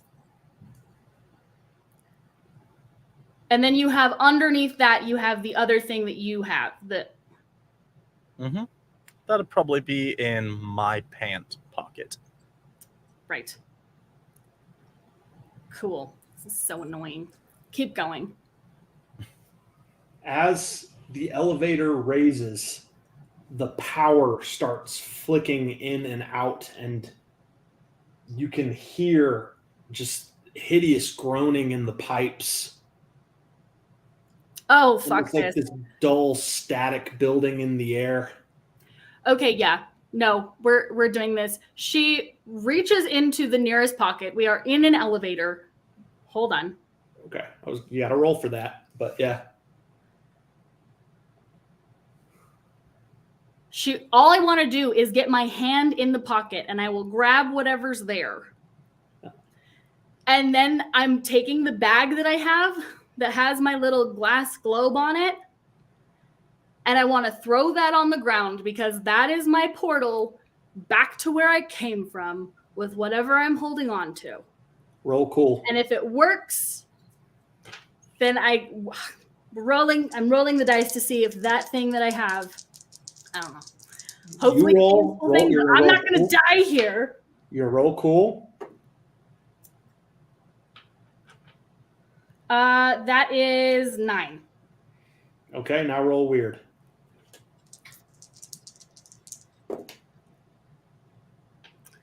Weird is 8. You reach in as quick as you can, and you manage to kind of grab every drive in that pocket as sort of this clumsy sort of claw grab. You pull a bunch of them out of the pocket, but you only really get your hands wrapped around one or two. That's fine. That's all I was And expecting. then the bottle explodes. The portal is open for a flash, and you fall into it. And Ariel, you're alone. Sorry, babe. I had really hoped that I would have a moment to shoot her to death. That was always the plan. I'm not done. Okay. Roll for cool yourself.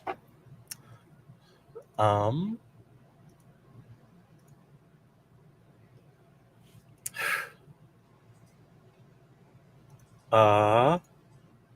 I? Okay, I've got my page up. It's ready to roll. I don't have my physical dice, but I have that. But rules question. Yep. With my luck point for session, am I able to like? Is a luck to re-roll if you do it beforehand? Is there a benefit? You can use it. You can use a luck point to throw a +3 on a roll, or if you don't like your roll, you can use a luck point to replay it, or you can use a luck point to tweak a result that you negotiate with me, or you can use a luck point to, in the event of a sort of double-bladed outcome, something good happens and something bad happens, you can try to take more control over the good thing that happens or the bad thing that happens. Okay. I wanted to make sure that I couldn't World Darkness Ag willpower this. Because this sounds like something I really want to succeed at. But okay. Let's go. Okay, roll it. Okay, sorry, you said it was cool? Yep. Okay, so that would be a 7 + 1 for an 8. You tied with her, so I'm going to let you choose. I want one thing. I'd like to apply a luck to make that an 11. Save it. Save it. I understand. The roll for cool is to see if you could tie or beat her. I will let you attempt to do one thing as she makes her successful escape. Is it going to be to shoot her? Am I seeing that she's making a successful escape? Yes. You have a split second to react. No, then the goal is not to shoot her. I can shoot her on the other side. My goal is to follow. Okay. Roll for tough. This is not something I'm good at. And yes, thank you for having me save that. Let's see, 7. Okay, that's 7 again +0. I think that is maybe the time.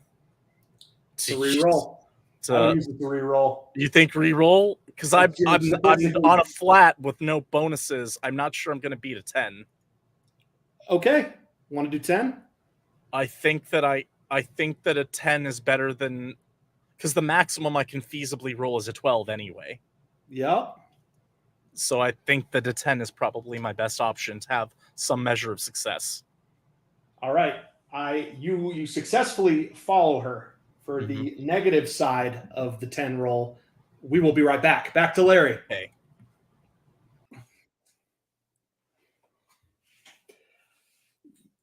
It's almost time. You can feel the power building. It's like electricity through your nerves. The heat at this point you're containing with magical power, but it's requiring so much and is interfacing with your magic so potently that you can literally feel it like killing your nerve endings and splitting and cracking your skin. You don't feel pain, you just feel heat. And then you feel somebody next to you. And it's the facilities director. And his eyes aren't black, they're red. It's a brave thing you did, Larry. It's not really brave. I was going to die anyway. Figured I'd maybe be just me. I didn't want this place destroyed, but I did want you to make it out, preferably as one of us. You're a masterful prospect.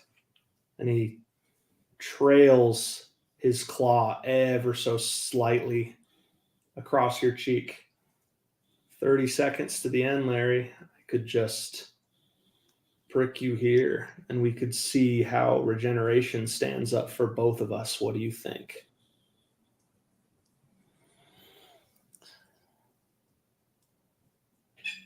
I think this experiment needs to end now. I rolled a 16 total on my magic tape.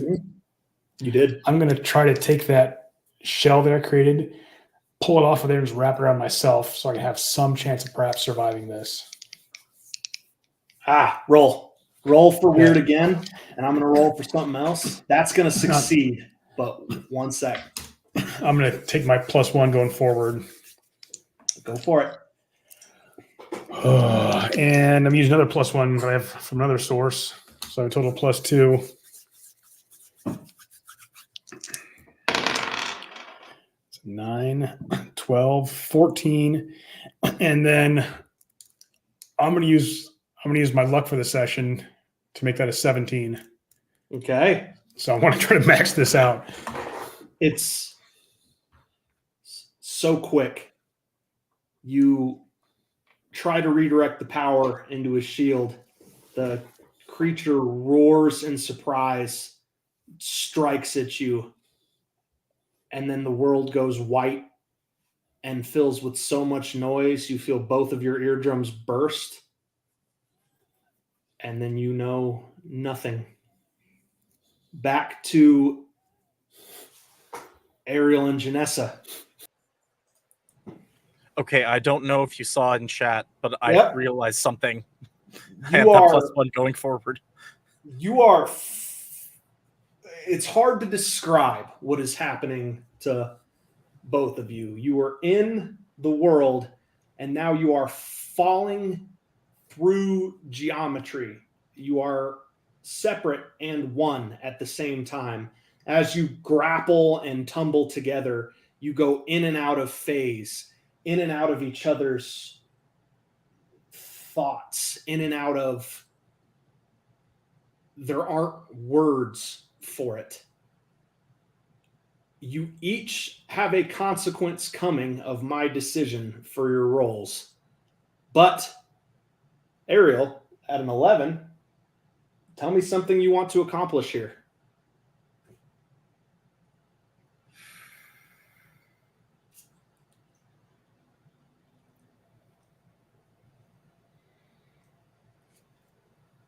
It is so hard. I've got the majority of the information, and it is so tempting to say that the thing I want to accomplish here is to physically harm Janessa. Go for it if you want to. I think have a plan for it. I think that while that is still a priority, that now needs to be second to making sure that this information goes somewhere to a person who can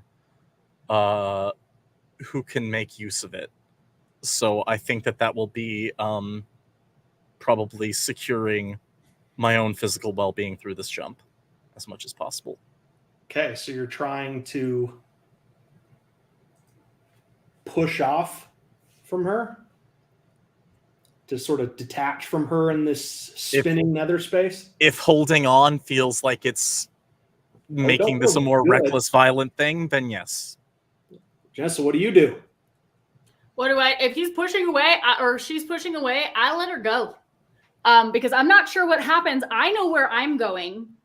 And that's part of the spell. For cinematic purposes, though, if I am pushing off, I am like trying to aim in that. If she's pushing off, I'm gonna let her push off. That's fine. I have whatever I have in my hand. I'll get it to the You kick off with a kick to the chest and get off a shot, and then you're spinning, spiraling outwards, and there's light and flash and a fall and a thud, and we're back to Larry.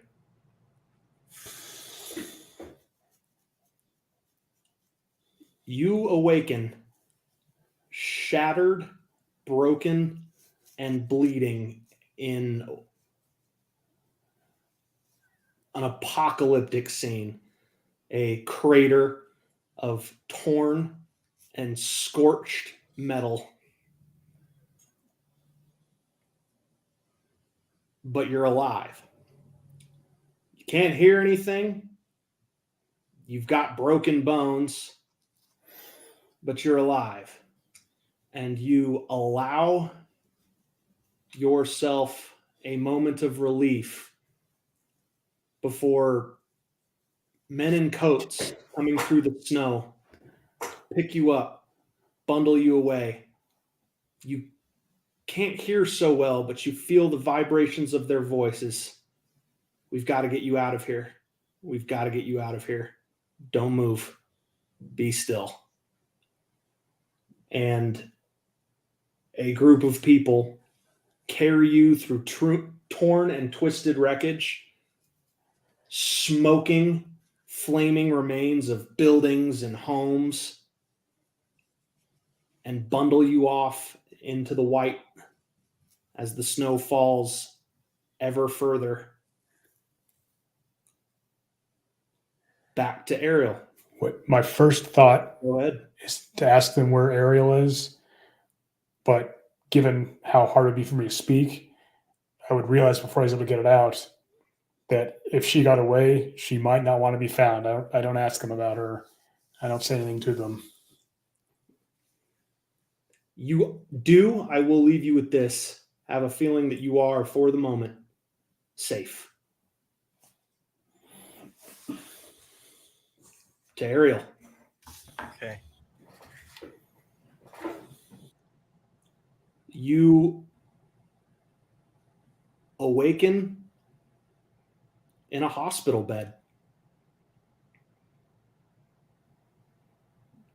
You don't recognize the language that's being spoken by the staff,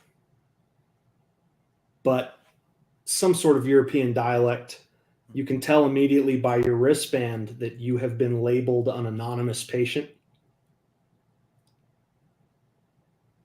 And you are not alone in your hospital room. Sitting next to you, reading a book, is the deputy director of the agency.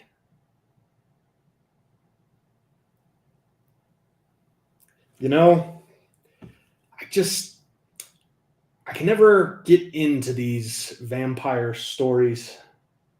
Unsatisfying ending, you know what I mean? Always a cliffhanger.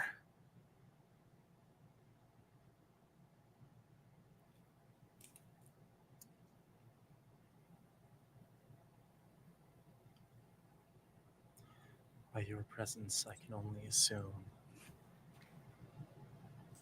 I'm not going to get any such cliffhanger. Oh, that'd be too easy, Ariel. What's the fun in that? After you did such a good job. Do you know how much data you escaped out of there with? The bulk of the research is on those files. The sequence coding of every sample from the facility. A smashing success by any metric. And in fact,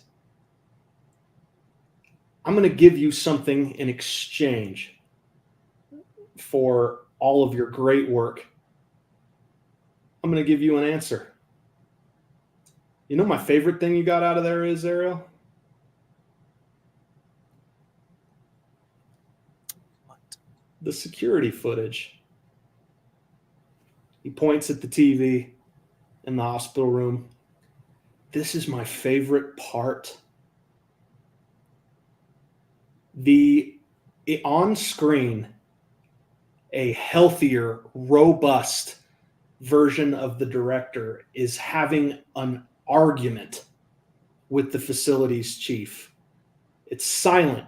You can't hear anything because the security footage does not have audio. He's gesturing. They're in each other's faces, screaming. He is pointing at a computer screen. It's a vicious debate. And then something happens. The world goes out of focus, shatters, breaks.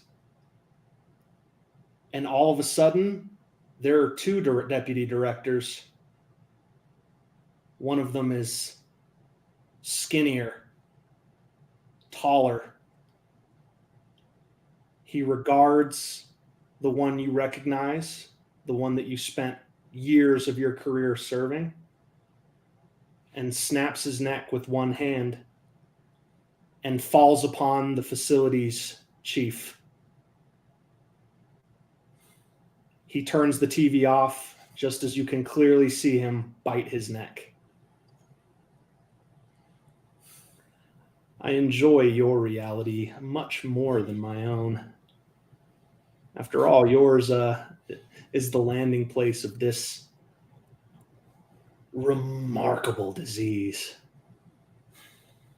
See, where I came from, my kind are dying out because we can't reproduce. It's a curse, this form. But here it's a pathogen. And what came from that facility is my means to remake this world in our image.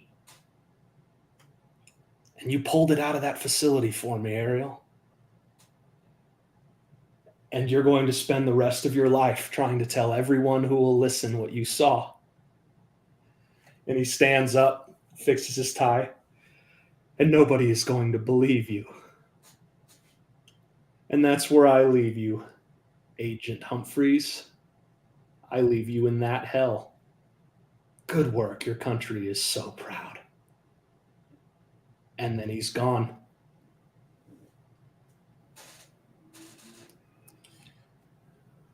I am going to take one moment and try and calm my heart rate. And I am going to try and get a hold of myself because I was definitely having just like a severe fight or flight response. And as soon as I can get some measure of control over myself or look around, I'm sure my phone is gone since that had the data and he had that. But if there is any sort of phone or anything available, I am going to try and do my best to get a hold of the one number that I think she would have feasibly memorized that is also probably not going to yield any immediate results, but that I need to check on. And that would be Larry's wife.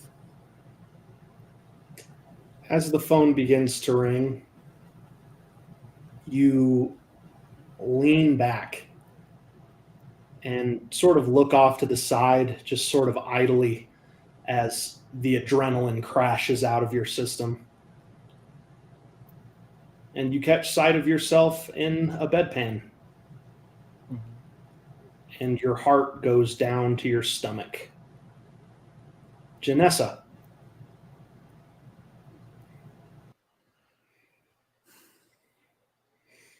You sit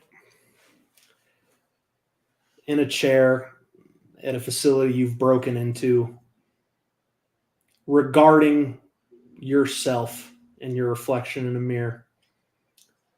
It's most unexpected.